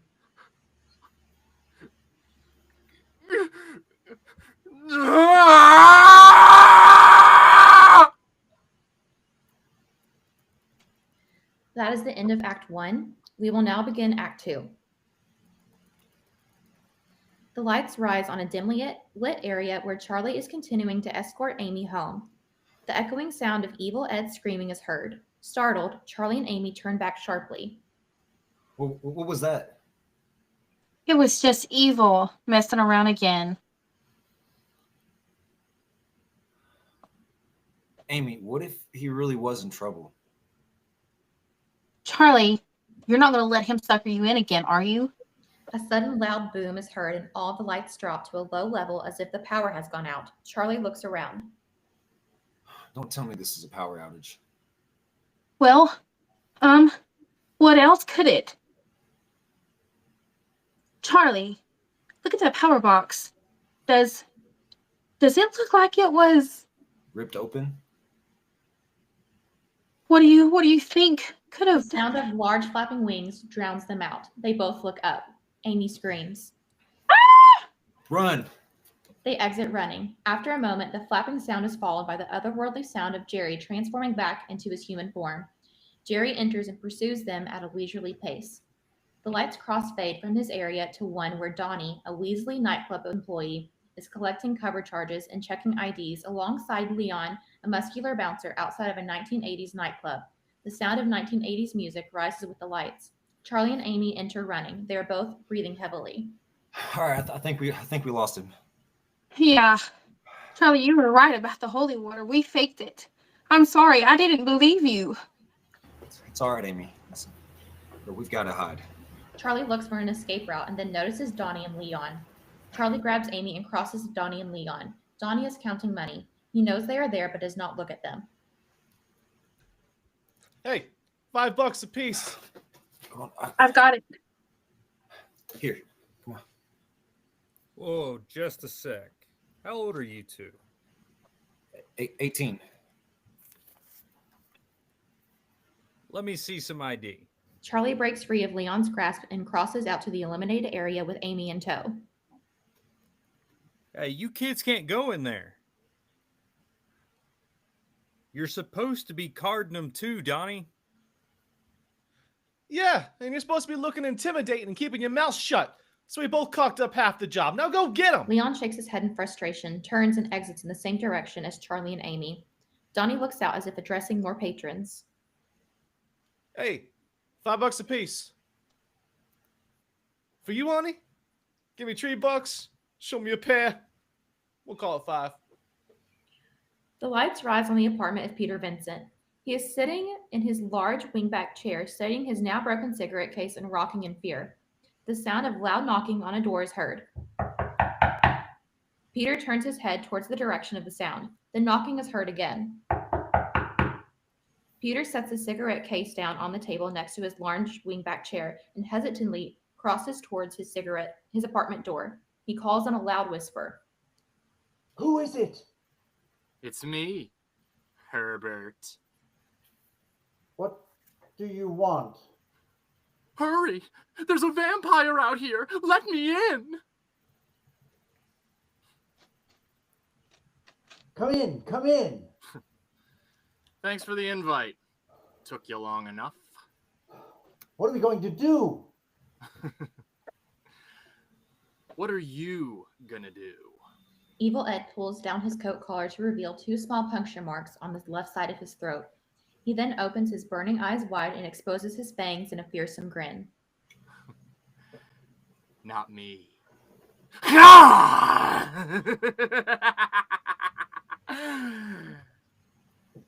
I used to admire you. You know that?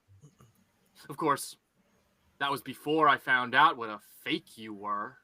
Peter Vincent, the great vampire killer indeed. And why? The vampires were always more interesting. And isn't it the monsters, the villains, the freaks, the outcasts that everyone really loves? Oh, sure, they root for the hero, but they remember the villain. They remember the villain. They love the villain. I'm the villain! Duh! It's so obvious now! Peter quickly crosses past Evil Ed to flee. He positions himself so that the large wingback chair is between them. Evil Ed smiles and stretches out a calming hand in Peter's direction. He bares his fangs in a sadistic grin while singing a line from Boingo Boingo's Dead Man's Party. Don't run away, it's only me. Edward, Ed, please. Oh, call me evil. Everyone does. Evil Ed runs at Peter. Peter turns and Evil Ed falls on him from behind, opening his mouth wide to sink his fangs into Peter's throat. Peter straightens, pulls a cross from his pocket, and thrusts it directly into Evil Ed's face, slamming it into his forehead between his eyes.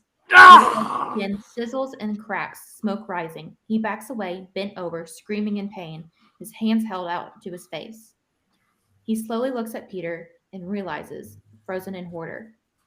Evil Ed drops his hand from his face, revealing a smoking sign and the cross branded into his forehead. He then spies the broken mirror in Peter's cigarette case, snatches it up, and stares into it, seeing nothing. He feels the cross-shaped brand with his fingers and then looks at Peter in desperation. Is it bad? It feels bad. What have you done to me? You crossed the wrong vampire, old man. Crossed. Get it? Shit, I'm even funnier like this. Now that's really scary. Peter thrusts the cross at him and drives Evil Ed back. Back! Back! The master will kill you for this, but not fast. Slowly. Oh, so slowly. Peter Back, advances I on him. say! Evil Ed snarls at Peter, turns and runs, exiting. The sound of glass shattering is heard as Evil Ed presumably escapes through a window. Peter exhales heavily, supports himself on the back of a large wingback chair, and places his hand over his heart. The lights rise on the payphone inside a night spot called the Club Radio. 1980s music is pulsing in the background. Charlie digs a Linux business card out of his pocket along with the dime, picks up the receiver, drops the dime in, and dials. Who are you calling? The police. Lieutenant, Lieutenant Lennox? that's my line. Who is this? I can barely hear you over all that racket. It's Charlie Brewster. Brewster. Oh, yeah. Brewster, zombie kid, right? Vampire, Lieutenant. Vampire, and he's after us. Us? My girlfriend and me. You got a girlfriend. Yeah, Amy Peterson. Well, let her touch your Peter, son, and forget about all this ghoulish bullshit. Seriously, kid, give me a break. You live on Oak Street, not Elm Street. Why are you wasting our time when you could be getting laid? Lieutenant, this isn't a joke. Good night, Mr. Brewster. I suggest you follow my advice. My best to the little lady. He hangs up the telephone receiver. The lights fade on Lennox's area. Charlie slams down the payphone receiver. He doesn't believe me. I'm scared, Charlie. I'm really scared. Listen, I'm not going to let him get you, Amy. I promise. You got Peter Vincent's number? He doesn't care about us. I paid him to be there today. It doesn't matter, Amy. We don't have any choice. Now, please give me his number. She reluctantly digs a piece of paper out of her pocket and hands it to Charlie. The lights crossfade from the inside of the nightclub to an area outside, illuminating Evil Ed, Jerry, and Billy. Evil Ed is rubbing the cross-shaped brand on his forehead. Jerry grabs Evil Ed by the jacket and pulls him close angrily.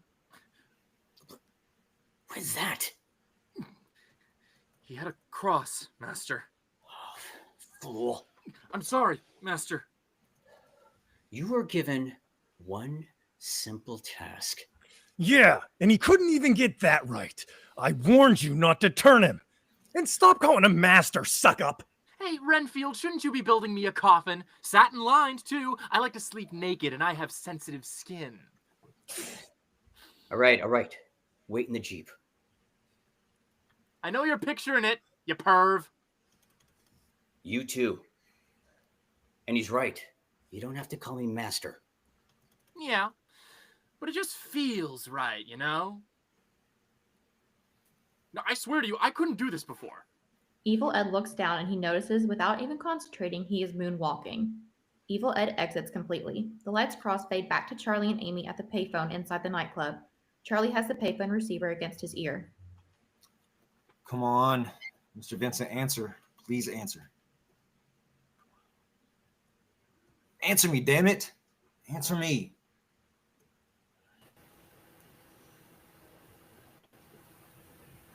Yes. Oh, Mr. Vincent, thank God. Okay. This is Charlie Brewster. Look, you got to help us. Jerry Dandridge has me and Amy trapped in this club. No, Charlie. I'm sorry. I just can't do that. But Mr. Vincent, please, you've got to come. Please, come on. You're the only one who knows what's going on right now. Jerry, no longer wearing his trench coat, enters unseen by Charlie and Amy. He stands at the edge of the stage. Amy suddenly spots him and starts to turn towards him to warn Charlie, but she is entranced by Jerry's distant gaze. He extends his hand to her. After a moment, she slowly crosses towards him and takes it. Jerry turns and exits with her. Charlie, still focused on his conversation with Peter, does not notice. You have to understand, Charlie. Ed's one of them now. He just tried to kill me. If I try to go out now, he'll kill me for sure. If you don't, Dandridge will kill us. I'm sorry, Charlie. I just can't. Peter hangs up his telephone receiver. God damn it. He won't help us. Charlie turns to Amy, but she is no longer there. Charlie exits, running in the same direction as Amy and Jerry. The lights crossfade from the area with the payphone to the club itself. Several colored lights are pulsing with the beat of the music. Various ensemble members are scattered about the stage, dressed as nightclub patrons. Charlie enters the nightclub area. In his frenzy to find Amy, he backs into a small table where a coke user is snorting cocaine from a small mirror through a rolled bill. He looks up with wild eyes with white powder around his nose. Hey, watch out, asshole. Charlie quickly moves away. He then crosses to a girl who from behind appears to be about Amy's age. Pardon me. Have you seen a girl, dark-haired? The girl turns to him, revealing herself as an old woman well into her 40s, decked out like a teenager. The older woman stares at Charlie hungrily. Forget her. Take me instead. Why settle for a girl, sweetie, when you could have a woman? Oh, the things I would do to you. Charlie backs away into a pair of lesbians making out with one another. Charlie addresses the first lesbian. I'm looking for a girl. So am I. Charlie turns and exits. The second lesbian calls after him. If you bring one back, you can watch. Both lesbians laugh. Just as Charlie exits, Amy and Jerry enter dancing and move to the center of the dance floor. They dance seductively, drawing the attention of the other patrons. Amy is utterly wrapped under Jerry's influence and cannot break free of it. Amy opens the top of her blouse and Jerry smiles. She then moves into his embrace and rubs her head against his chest. They continue to dance as Amy falls deeper under Jerry's spell. As they stop, Amy begins to slide down Jerry's body towards his crotch. Charlie enters once more and sees them. Amy! Charlie? Hey, let her go! What's wrong, Charlie? Jealous? How about now? Jerry turns back and kisses Amy passionately. You filthy asshole! Charlie swings at Jerry, who catches Charlie's fist in the air with one hand, little effort and without breaking his kiss with Amy. After a moment, he turns back to Charlie and begins to squeeze Charlie's hand. He cries out in pain and his legs buckle as Jerry slowly drives him to his knees. Jerry taunts him cruelly.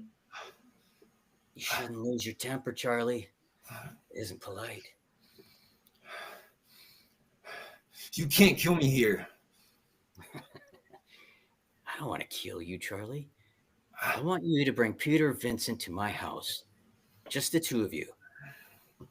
That is if you ever want to see Amy again. Jerry casually releases Charlie, letting him drop to the floor completely. He then crosses away with Amy, her eyes never leaving Jerry's face. Johnny enters nearby Charlie and grabs him by the arm, pulling him to his feet. Gotcha, you little. Let me go. Where's your girlfriend? That's her over there with that older guy. Come on. Before Jerry can exit completely with Amy, Leon enters and steps in front of them. Johnny shoves Charlie towards Leon and pulls Amy away from Jerry. Get the two of them out of here. Yeah, I got him. Jerry steps towards Amy, his face darkening with rage. She's mine. Leon turns to exit with Charlie and Amy. Johnny steps in front of Jerry to block him. You want chicken, man? You go someplace else. Out of my way. Move me. Johnny draws Jerry's attention to the concealed gun he's carrying. Jerry snarls. The nightclub lights start to flicker as loud popping and the sizzling of electricity is heard. Johnny looks up at the lights. Leon! Leon, get back here! Leon releases Charlie and Amy and hurries back towards Donnie.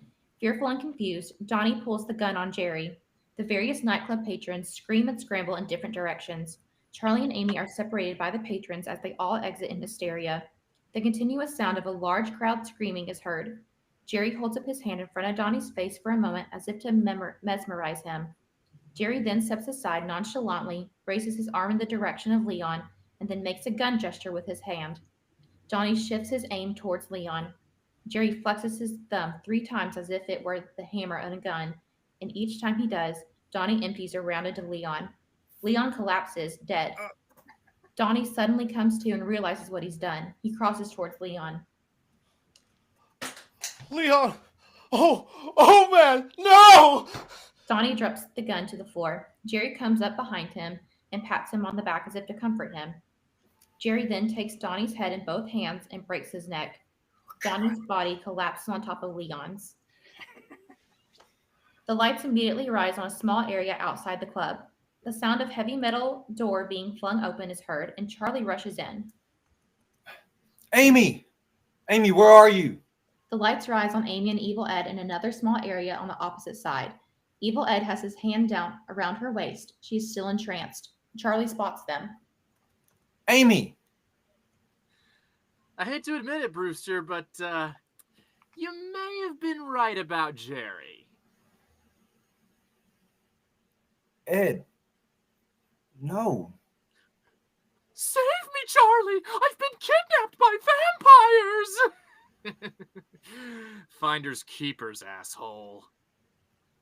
Listen, Ed, please don't do this. We are friends. Friends? Are you, though? Were you ever? Or did you just feel sorry for me? Yeah, that's what I thought. I am your friend, Ed. I'm your best friend. But I should have treated you better. I know that. I should have made more time for you. I should have called you. It's okay. I forgive you, Charles. After all, you're gonna die tonight. Yes, he is. It's the least I can do, right? If you hurt her, I'll kill you. Well, that's not very best frienderly, now is it, Chuck? And besides, you can't murder a vampire, Brewster. We're all ready. Dead. Remember? A Jeep horn is heard beeping aggressively. Move it, Spaz. Whoops. That's all right.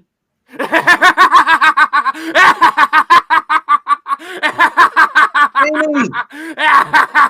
Amy! Before the lights rise, the sound of a loud, frantic knocking on a door is heard, followed by the voice of Charlie. Peter, open the door, please.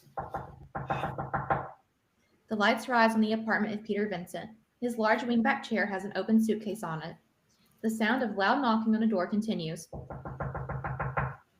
Peter enters wearing casual clothes and carrying a few articles of clothing. He drops them into a suitcase and then crosses hesitantly towards his apartment door with the same cross in hand which he used to burn Evil Ed. What is it? It's me, Charlie Brewster. Let me in. Come on. Are you one of them? What are you talking about? Here. Grab this. Peter thrusts his cross through the crack. Charlie grabs it, and Peter sees that there is no ill effect. He exhales heavily. Come on. Peter, we don't have very much time, okay? Listen, Dandridge chased me and Amy all over town, and he trapped us in this place called Club Radio. Peter, seemingly ignoring Charlie's frantic rambling, hurries back to his suitcase and straightens the clothes he dropped in. What are you doing? I'm leaving. You can't. Just watch me. But Dandridge has Amy, and he says he's going to kill her unless we come to his house. Oh my God. The police. I'll call the police. No, Peter, no, they won't believe you. I've tried. Peter, it's just us. We're going to have to save Amy. I can't. Look, I was paid to be there today. I know. And you still want me to help you? Yes, you are Peter Vincent, the great vampire killer. That is a character in a movie. It isn't even my real name. Look, I'm terrified. I'm sorry, Charlie, but I just can't. I can't do it alone, Peter, please. If you don't help, Amy's going to die. And me too, probably. You've always been my hero, Peter. And this isn't just a character in a movie, okay? Not to me. Watching you on Fright Night, just Ed and me. Ed. Well, this may sound silly, but it got me through a lot of rough times growing up, okay? Please. And I need you now more than ever. I'm sorry, Charlie. Please, I'm Peter. So sorry. Peter exits completely. Yeah. Me too. The lights rise to an atmospheric level on the room in the Dandridge house, directly across from Charlie's bedroom. Amy is lying on the floor. She is now wearing the same dress as the girl in the portrait. The portrait itself is now hanging on the wall. Jerry enters, shirtless, complete with his burning eyes and fangs. He does not have his long claw-like fingers. He crosses to a tape deck and presses the play button. As seductive music begins to rise, Amy slowly regains consciousness. She looks down at what she's wearing and then begins to look about the room. She notices the portrait and gasps. She is then startled by Jerry, of whose presence she was unaware. She's someone I knew a long time ago. Where am I? Where you want to be. My bedroom. Where's Charlie? You don't really care.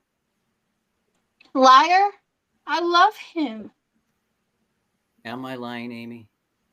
He stops above her and kneels in front of her. Jerry then leans in and they begin to kiss passionately. After a moment, he whispers in her ear. Am I?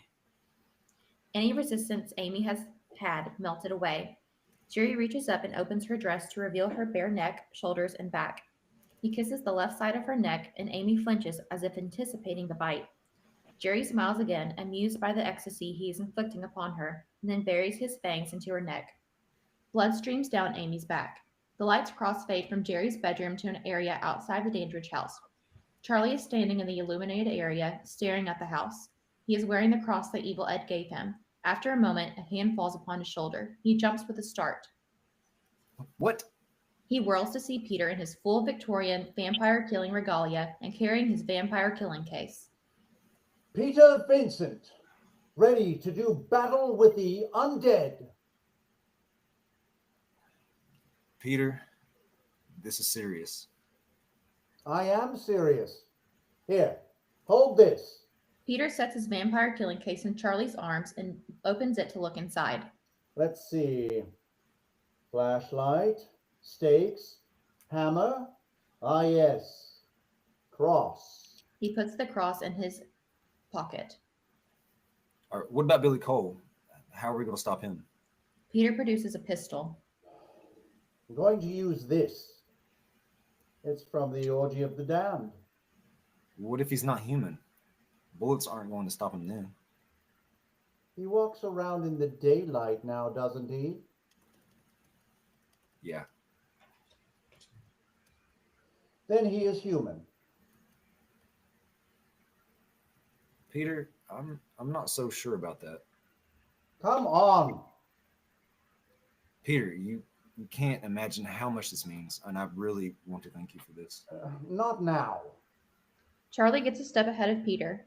Peter suddenly stops and glances up at the house. He is having second thoughts. Charlie turns back. What's wrong?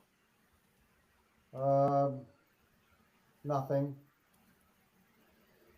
Nothing at all. Charlie turns back towards the house and continues. Peter stops him. Are you crazy? Not the front door. Let's go around to the back and we'll sneak in. Peter turns towards the side yard. The front door slowly swings open by itself and the sound of creaking is heard. Charlie looks at Peter. Too late. I am Peter Vincent, the great vampire killer. I am Peter Vincent, the great vampire killer. I am Peter Vincent, the great vampire killer. They enter the Dandridge house. The door closes by itself behind them and a loud slam is heard. They both jump. Peter is breathing heavily. All right, this way. They cross towards the stairs as if to ascend to the upper level of the house. The sound of large flapping wings is heard coming from outside. It quickly rises and then fades. Did you hear something? No. You know what? Let's come back at dawn. You see, he'll be asleep then, and we'll have a better chance of getting Amy, okay? Amy will be dead by then, too. Now, come on. Jerry enters, now fully clothed once more, but no longer has burning eyes and fangs. He does, however, now have his long claw-like fingers. He stands at the top of the stairs. Charlie turns back to ascend the stairs and sees him. He smiles at Charlie and Peter and then mocks them both in a stereotypical and melodramatic Romanian accent reminiscent of Bela Lugosi's Dracula.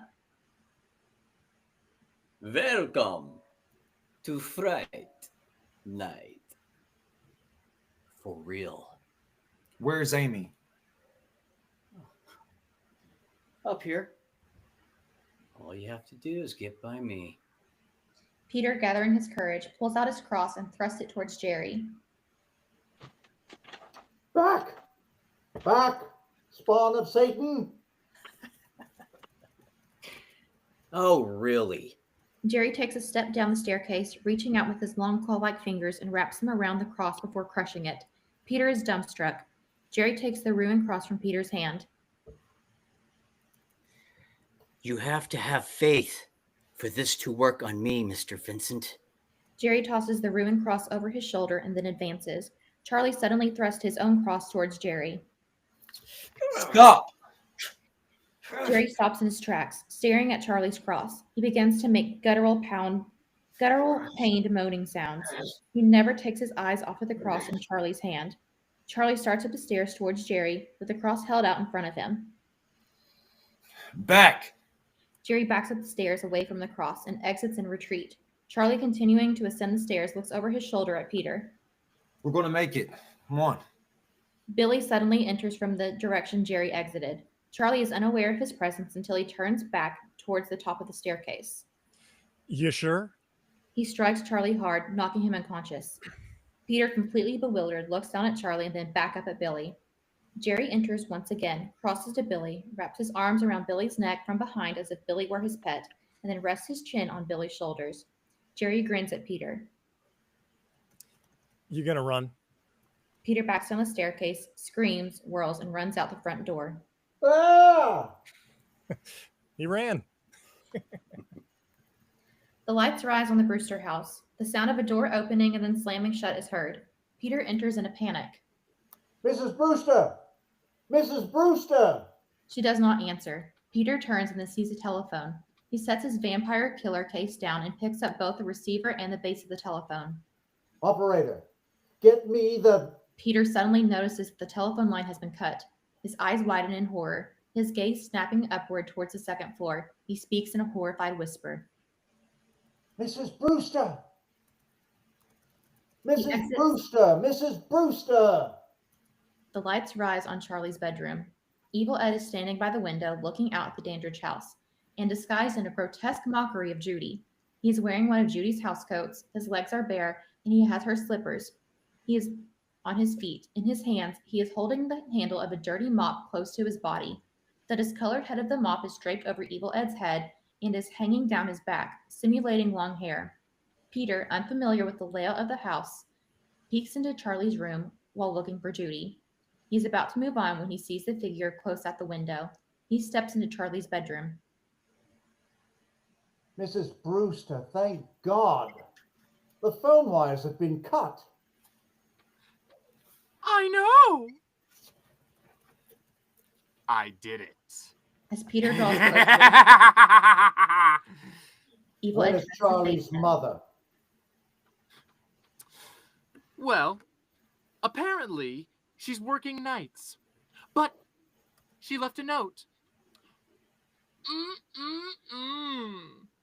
His dinner's in the oven. They struggle for a moment as Peter pushes Evil Ed's head back in a desperate attempt to stave off his fangs in his hungry maw. Peter quickly reaches into his pocket and produces the small crystal vial. He releases Evil Ed, quickly removes the top of the crystal vial, and throws the holy water directly into Evil Ed's face. He grabs his face and reels backwards through the bedroom doorway, bumping into the light switch as he does. Peter slumps against the wall. The only light that is seen is from the hall, streaming through the bedroom doorway. The writhing silhouette of Evil Ed appears on the wall. That, my loathsome lad, was holy water. God damn, that hurts. I have a question for you, Peter. Do you know why vampires are better than werewolves? Because werewolves can't turn into vampires, but vampires can turn into wolves. Evil Ed's silhouette begins to grow and change. The sound of Judy's housecoat is heard ripping as the silhouette pulls it apart. Joints are heard cracking as the silhouette jerks with each small change. Its hands turn into claws, its nose elongates into a wolf's muzzle, and a tail sprouts. Peter slides to the floor, knocking over the trash can into which Charlie had thrown away his remaining steak. The steak falls into the floor. The silhouette towers above Peter on the wall. It is now in the shape of a massive anthropomorphic wolf. It rears its head back and howls.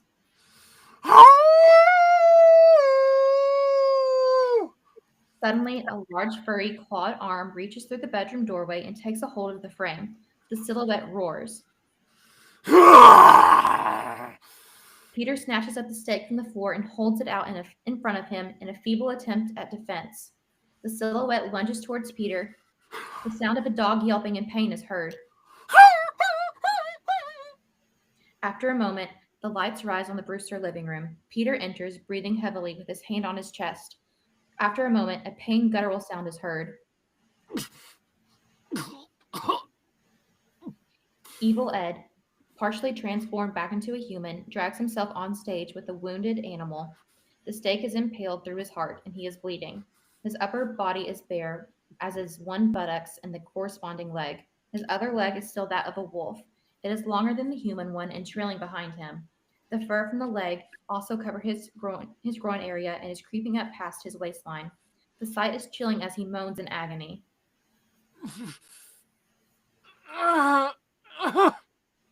Once he is completely on stage, Peter crosses to him and kneels. He hesitates for a moment to touch Evil Ed, but then gently places his hand on him and turns him over on his back. Evil Ed continues to clutch the stake in his chest. He then struggles to raise himself up towards Peter to his face to whisper in a weak final attempt at humor.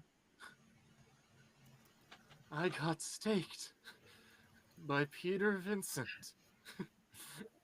How rad is that? Peter smiles back at him with tears in his eyes and smooths Evil Ed's hair down. Evil Ed falls back to the floor, unmoving. After a moment, Peter stands, bends down to take hold of the stake, and pulls it from his chest. He then crosses to his vampire killer case, picks it up, and exits. Evil Ed's hand starts to twitch. The lights rise on the full interior of the Dandridge house. Jerry enters with Charlie over his shoulder and a stake in his hand. He dumps Charlie onto the floor near Amy, who is now wearing a veil which conceals her face. Amy is curled up in the fetal position. He nods at Amy as Charlie slowly opens up his eyes, regaining his senses. You wanted her. There she is. Here. You're gonna need it. He tosses a stake onto the floor next to Charlie. Jerry turns to exit. Just before dawn. What have you done to her? Jerry turns back to Charlie, smiles, and then turns again, exiting his bedroom. He closes the door behind him and locks it. Jerry continues down the stairs, whistling and with a spring in his step. Oh, Amy. His words down his lips as Charlie turns Amy over. He pulls back her veil to reveal that she has only begun to change. She has burning eyes and fangs of her own. She now has 2 small puncture marks on the left side of her throat. Jerry pauses on the staircase as if waiting for something. He lifts one claw-like finger to his ear. Charlie cradles Amy and screams. No.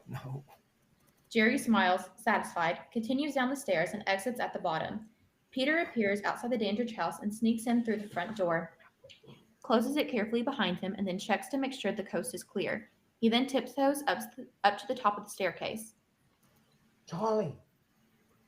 Charlie! Charlie? Are you in there? Peter? Yes, Charlie. I'm going to have to break the door down. Are you serious? Yes. Now you make as much noise as you can. Okay. Help! Help! Let me out! Please open the door! Help! Somebody! After several attempts, Peter breaks down the door. He enters Jerry's bedroom and he and Charlie cross to Amy. Jerry and Billy enter on the lower level of the Dandridge house. Billy is now wearing a baseball cap and a pair of coveralls with some blood stains and a name patch that reads Tom. Jerry looks up and smiles.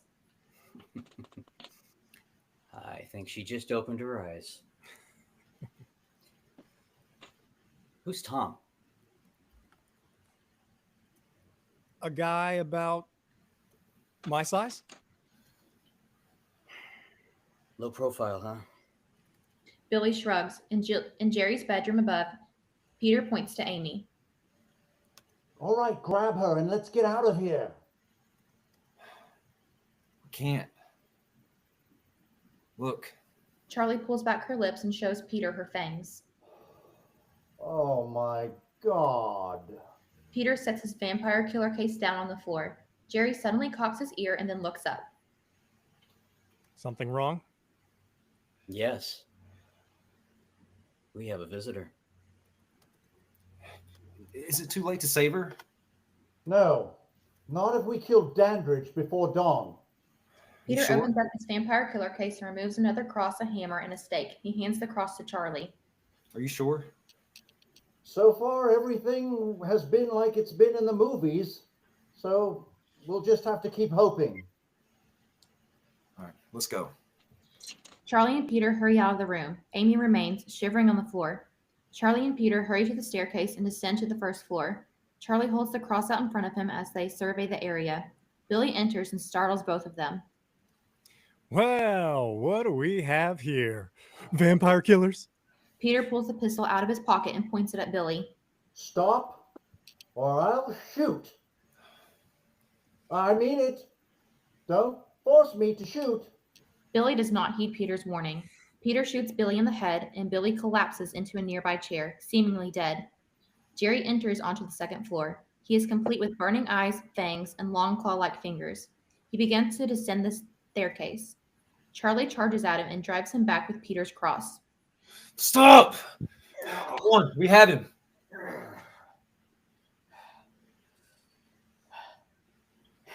Do you? He turns and exits to the second floor. Charlie looks at Peter, perplexed. What did you mean by that? Nothing. He was just bluffing. Immediately after Peter's dismissal of Jerry's ambiguous remark, Billy sits upright with a limp, zombie-like pitch. He comes to his feet and removes his baseball cap, revealing a bullet hole in his forehead and bright green eyes, all of which were previously concealed by the cap. He stares at the cap and then puts his index finger through a hole in the fabric, whose location corresponds with the bullet hole on his forehead. Charlie and Peter spy movement in their periphery. They turn, see Billy standing there, grinning, and squeak simultaneously in fear. I want to thank you, Charlie, Peter. There are so very few people around whom I feel I can truly be myself. Peter fires again, this time into Billy's chest. Billy recoils slightly, but continues to move towards them. I think I'm going to miss you too. Peter fires again, and Billy recoils.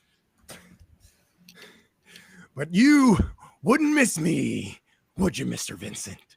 Peter fires one final bullet. Billy recoils again. Well, not at this range anyway. Billy grabs Peter by the throat before he can fire again. Billy forces Peter to the floor. No! Charlie jumps on Billy's back, throwing his arm around Billy's neck to pull him off Peter. As the three struggle, Peter reaches for something in his pocket. Charlie! Charlie, his mouth! Peter pulls a holy wafer out of his pocket. Pry it open! Charlie grabs Billy's jaw with all of his might and begins to pry his mouth open. Peter assists by pulling Billy's jaw downward. Once his mouth is open just wide enough, Peter forces the holy wafer in and pushes his jaw closed.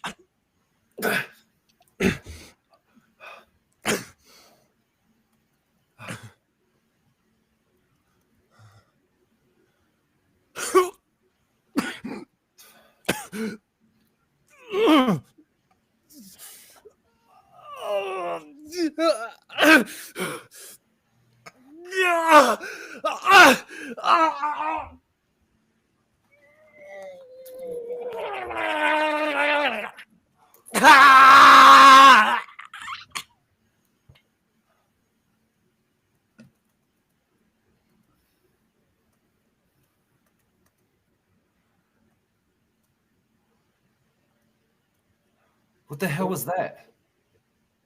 A holy wafer.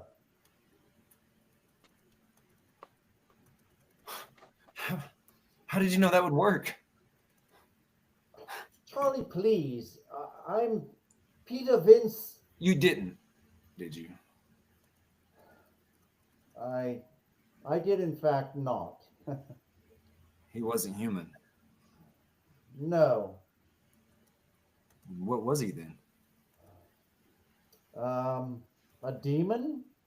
A familiar? A golem? A ghoul? Who's to say for certain? Only his creator, I suspect. Amy. Peter picks the pistol up and puts it back in his pocket. Charlie and Peter head up the staircase and cross into Jerry's bedroom. Charlie kneels next to Amy to examine her. Oh, Peter, she's worse. Come on, we're running out of time. They exit Jerry's room and cross paths to the top of the stairs, exiting completely. The voice of Jerry is heard, echoing as if only in Amy's mind. Amy, awake. I command you to awake. Show me how much you love me, Amy. Kill them both.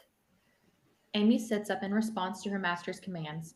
Charlie and Peter enter once again and cross the hall to the top of the stairs. A dull thud is heard above them. They look up at the ceiling. He's in the attic. And I'm going up there.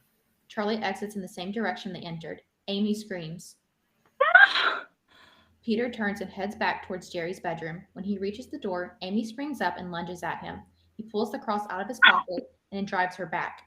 She cries out in pain and covers her head with her arms. Peter closes Jerry's bedroom's door. He places the cross back at the top and steps back out and calls for Charlie. Charlie! He's not up here. He crosses to Peter, pacing in frustration. The sound of large flapping wings is heard. Charlie points over ahead. Hey, look out the window. He's going downstairs. Charlie starts to descend the staircase. Suddenly, the sound of glass shattering is heard, and Jerry leaps, landing very near Peter and spraying the floor with tiny shards of glass. Jerry is once again wearing his long trench coat. So, just the two of us at last. Stay back. Now, stay back. Peter holds his cross out towards Jerry.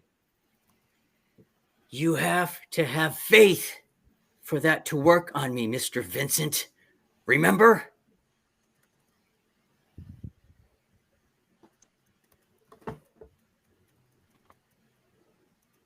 Remember, I remember that I am Peter Vincent of Beast of Budapest. I am Peter Vincent of Creature from Carpathia. I am Peter Vincent of Scream for Your Supper. I'm Peter Vincent, the great vampire killer, and you, Mr. Dandridge. Peter is interrupted by the sound of numerous clocks chiming and cuckooing for 7 a.m. Are out of time. Look over your shoulder. No! Rise. With the flap of his coat, Jerry throws himself off stage in the direction he entered. The sudden, otherworldly sound of Jerry transforming from his human form into that of a bat is heard, followed by the sound of large flapping wings. The lights cascade around the area in the Dandridge house to suggest the shadow of Jerry in his bat form passing above Charlie and Peter. Peter runs towards the staircase and shoves Charlie out of his path. Back! Peter grabs his cheek as if he's been clawed by the bat. When he pulls his hand away, there is blood on his palm and cheek. Peter's eyes trace the bat's path, and the sound of the large flapping wings fades. Peter rushes to Charlie's side and helps him to his feet. Are you all right? Yeah, quick. He's in the basement. No. Wait. That might be precisely what he wants to do. He wants us to follow blindly. It could be a ruse. The staircase could be booby-trapped, like the one, in the crypt where the Carnage Castle? Precisely. And such an obscure little title, too, for my resume. Bravo, Charlie. All right, the storm cellar doors, that's how they brought the coffin in.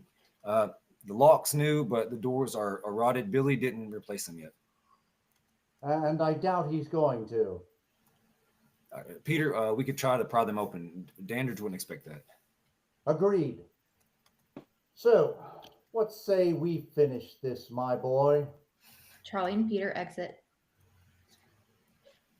Before the lights rise, the sound of hammering is heard, followed by the sound of wood creaking, metal breaking, and the storm cellar doors being flung open. The lights then rise on a very dim level of the basement of the Dandridge house. It is dank and strewn with various antiques. Quick! His coffin. It's got to be down here somewhere. They scour the room. The sound of creaking is heard. What was that? I don't know. You keep searching. I'll check it out. Amy enters slowly and crosses towards Charlie. Her veil is down by her face. Charlie squints to see who it is. Amy, it's me. I know. Peter examines the wall and finds a secret panel. It slides aside, and the ornate coffin that Billy and Jerry were carrying is seen inside. Charlie, I found it. Don't be frightened, Charlie. Hurry, Peter. Get it open. What's wrong? Don't you want me anymore? She undulates her body towards Charlie. He drives her back with his cross. She recoils and turns away from him. Her tone changes from that of a temptress to one of a frightened little girl. It's not my fault, Charlie. You promised. You promised you wouldn't let him get me. You promised. Amy. Amy whirls, lifts her veil, and reveals a monstrously gaping mouthful of razor-sharp teeth. Charlie flails backwards in mortal terror at the sight. He screams. Oh my gosh. No. Peter! Charlie! Charlie, he's not here! The sound of large flapping wings are heard. Peter looks all around. He's still awake! Peter fires off the last 2 rounds from the pistol wildly in the air while screaming. Back! Back to hell, you devil rat! Shooting at it, Peter? Do you really think that was going to work? We just melted a man in the living room, Charlie. I'll try anything at this point. Jerry emerges behind Peter. Charlie points over Peter's shoulder. Peter, seeing Amy crossing towards Charlie, responds in kind. Peter. Charlie, watch out! Jerry descends on Peter and Amy descends on Charlie. After a moment, Jerry knocks Peter to the floor. Jerry stands over Peter, glaring down at him. On your feet, you pathetic excuse of a man. Peter surreptitiously reaches for the stake he left on the floor next to the coffin. He takes it in hand and feigns meekness as he slowly comes to his feet. Sorry indeed, Mr. Dandridge. For what is a great vampire killer? Peter turns and drives the stake directly into Peter's chest, Jerry's heart.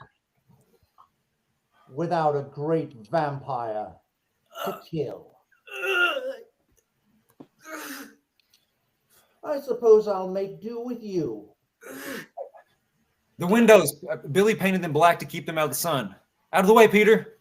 Charlie swings the hammer in the air. The sound of glass shattering is heard, and a bright beam of stage light squarely strikes Jerry. He wails in agony. The sound of sizzling is heard as his skin burns. Amy screams. Charlie signals to Peter. Peter, the coffin. Peter and Charlie charge at Jerry and force him backward into his coffin. Jerry is bathed in a fiery orange light, and after a moment, smoke vented through concealed holes in the lining of the coffin begins to rise back and forth from Jerry's body. Charlie and Peter struggle to close the lid on the impaled, burning Jerry, while Jerry wildly resists, one hand pressing the lid outward and the other still gripping the stake. Charlie and Peter manage at long last to slam the coffin lid shut. The fiery orange light fades along with a sizzling sound, but smoke continues to leak from the trembling coffin as the two slide it backwards through the hole in the wall. The echoing voice of Jerry cries out as the coffin recedes and the panel previously concealing it slides back into place. No! Amy! As the smoke clears, Charlie sees that Amy has reverted back to her former self. He hurries to her, lifts her to her feet, and holds her tight. Peter smiles and crosses towards them, admiring their young love. Charlie looks up at Peter and invites him into their embrace with a welcoming arm. Peter throws his arms around Amy, and Charlie. The three of them stand, holding one another, victorious. The blue and white flicker of a television slowly rises on Charlie's bedroom, just as it did in the beginning. The light begins to illuminate the figures of Charlie and Amy as they lie under the covers in Charlie's bed, making out and pawing at each other. The first voice from a horror film is heard coming from Charlie's television. Look, we've been going in a circle. We're right back where we started from. Charlie suddenly stops, rolls up from beneath the covers, and sits on the edge of his bed, his head lowered. Charlie? I'm sorry. It's Ed, isn't it? Peter said he was dead. He was sure of it. But if so, where did he go? Maybe Ed was just hurt. Maybe he changed back. Like you. Maybe he didn't want to. And now your host, Peter Vincent. Fright Night. This is Peter Vincent, back once more with you as your host of Fright Night. I thought I'd let the vampires rest a little bit, for a little while, anyway. Right, Charlie? We heard the man. Charlie playfully bounced onto the bed. Amy giggles. Peter slips back into his melodramatic horror host persona. Tonight, the threat comes not from beyond the grave, but from beyond the stars, as alien beings stalk an unwary summer camp in Mars Wants Flesh. And I do not star in it. Screeching monster sounds and the sound of a woman screaming are heard coming from Charlie's television as the lights fade on Peter in the spooky set of Fright Night Theater. Charlie? The TV? Oh. Charlie gets up again, crosses to the television, and shuts it off. As he turns back to Amy, something catches his eye through the window. He does a double take and then looks out the window of the room in the former Dandridge house directly from his own. Amy looks at him questionably. Charlie, is something wrong? Nothing. He jumps into bed with her, and the two begin to passionately kiss as the lights fade on Charlie's bedroom. In the blackout, a pair of red eyes appear in the room in the former Dandridge house directly across from Charlie's.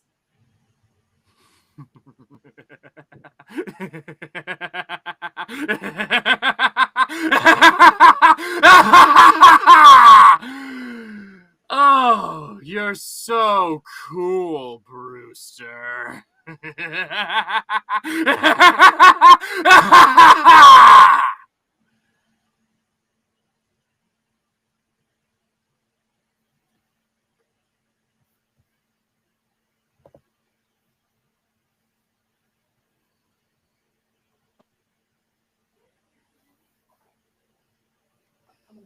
Wow. I am blown away. You guys did so amazing, and we finished like super strong. We've got over what? How many people watching?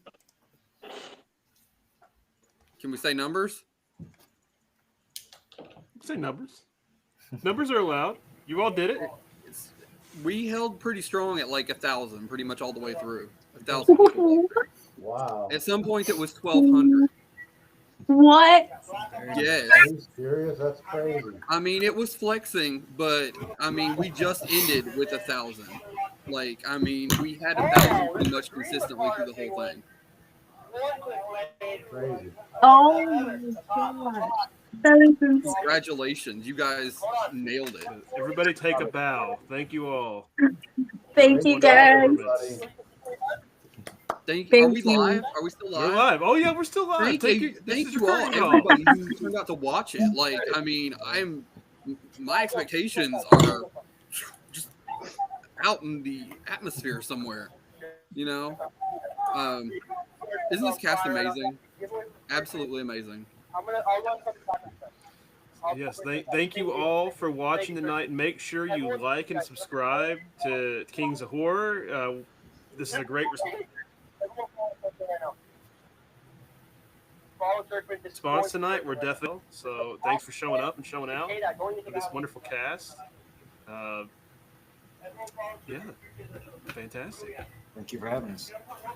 Not really anything else. I'm sorry. You will have to go the rest of your night without any more entertainment. So. We were supposed to have had an intermission, but it was holding so strong. We said, nope, screw the intermission. We're going to keep running it. Keep going. Yep, you made us skip intermission. That's why we didn't do it. Yeah. All right. Thank you all so much. Thank you, guys. With that, we will see you again tomorrow for live trivia and movies. And everybody else, take a bow once again. Thank you all. Thanks, everyone. It was fun. Thank you so much. Thanks, everybody. All right. Let it save. Right. Don't quit. We aren't live anymore. Green check. So yeah, you all broke, at least since Patrick and I've been doing it the last 2 or 3 years. We've never seen numbers like that on a live performance. We'll have several thousand views on something by the end of the week. We've never seen this many watching live. Wow. So we obviously got picked up on the algorithm or something because it went from 50, 40, 50, and then it jumped to like 100, and then it jumped to 400 for a few minutes, and then it shot up to 900, and then it hit 1,000, stayed above 1,000 for about 45 minutes, dipped back down to 600, and then finished out at an 1,100. So just Very nice. Y'all killed it. So That's incredible. I am so proud of y'all. I really am. Great I think work. the only person that we're waiting on is Natasha. You're almost uploaded.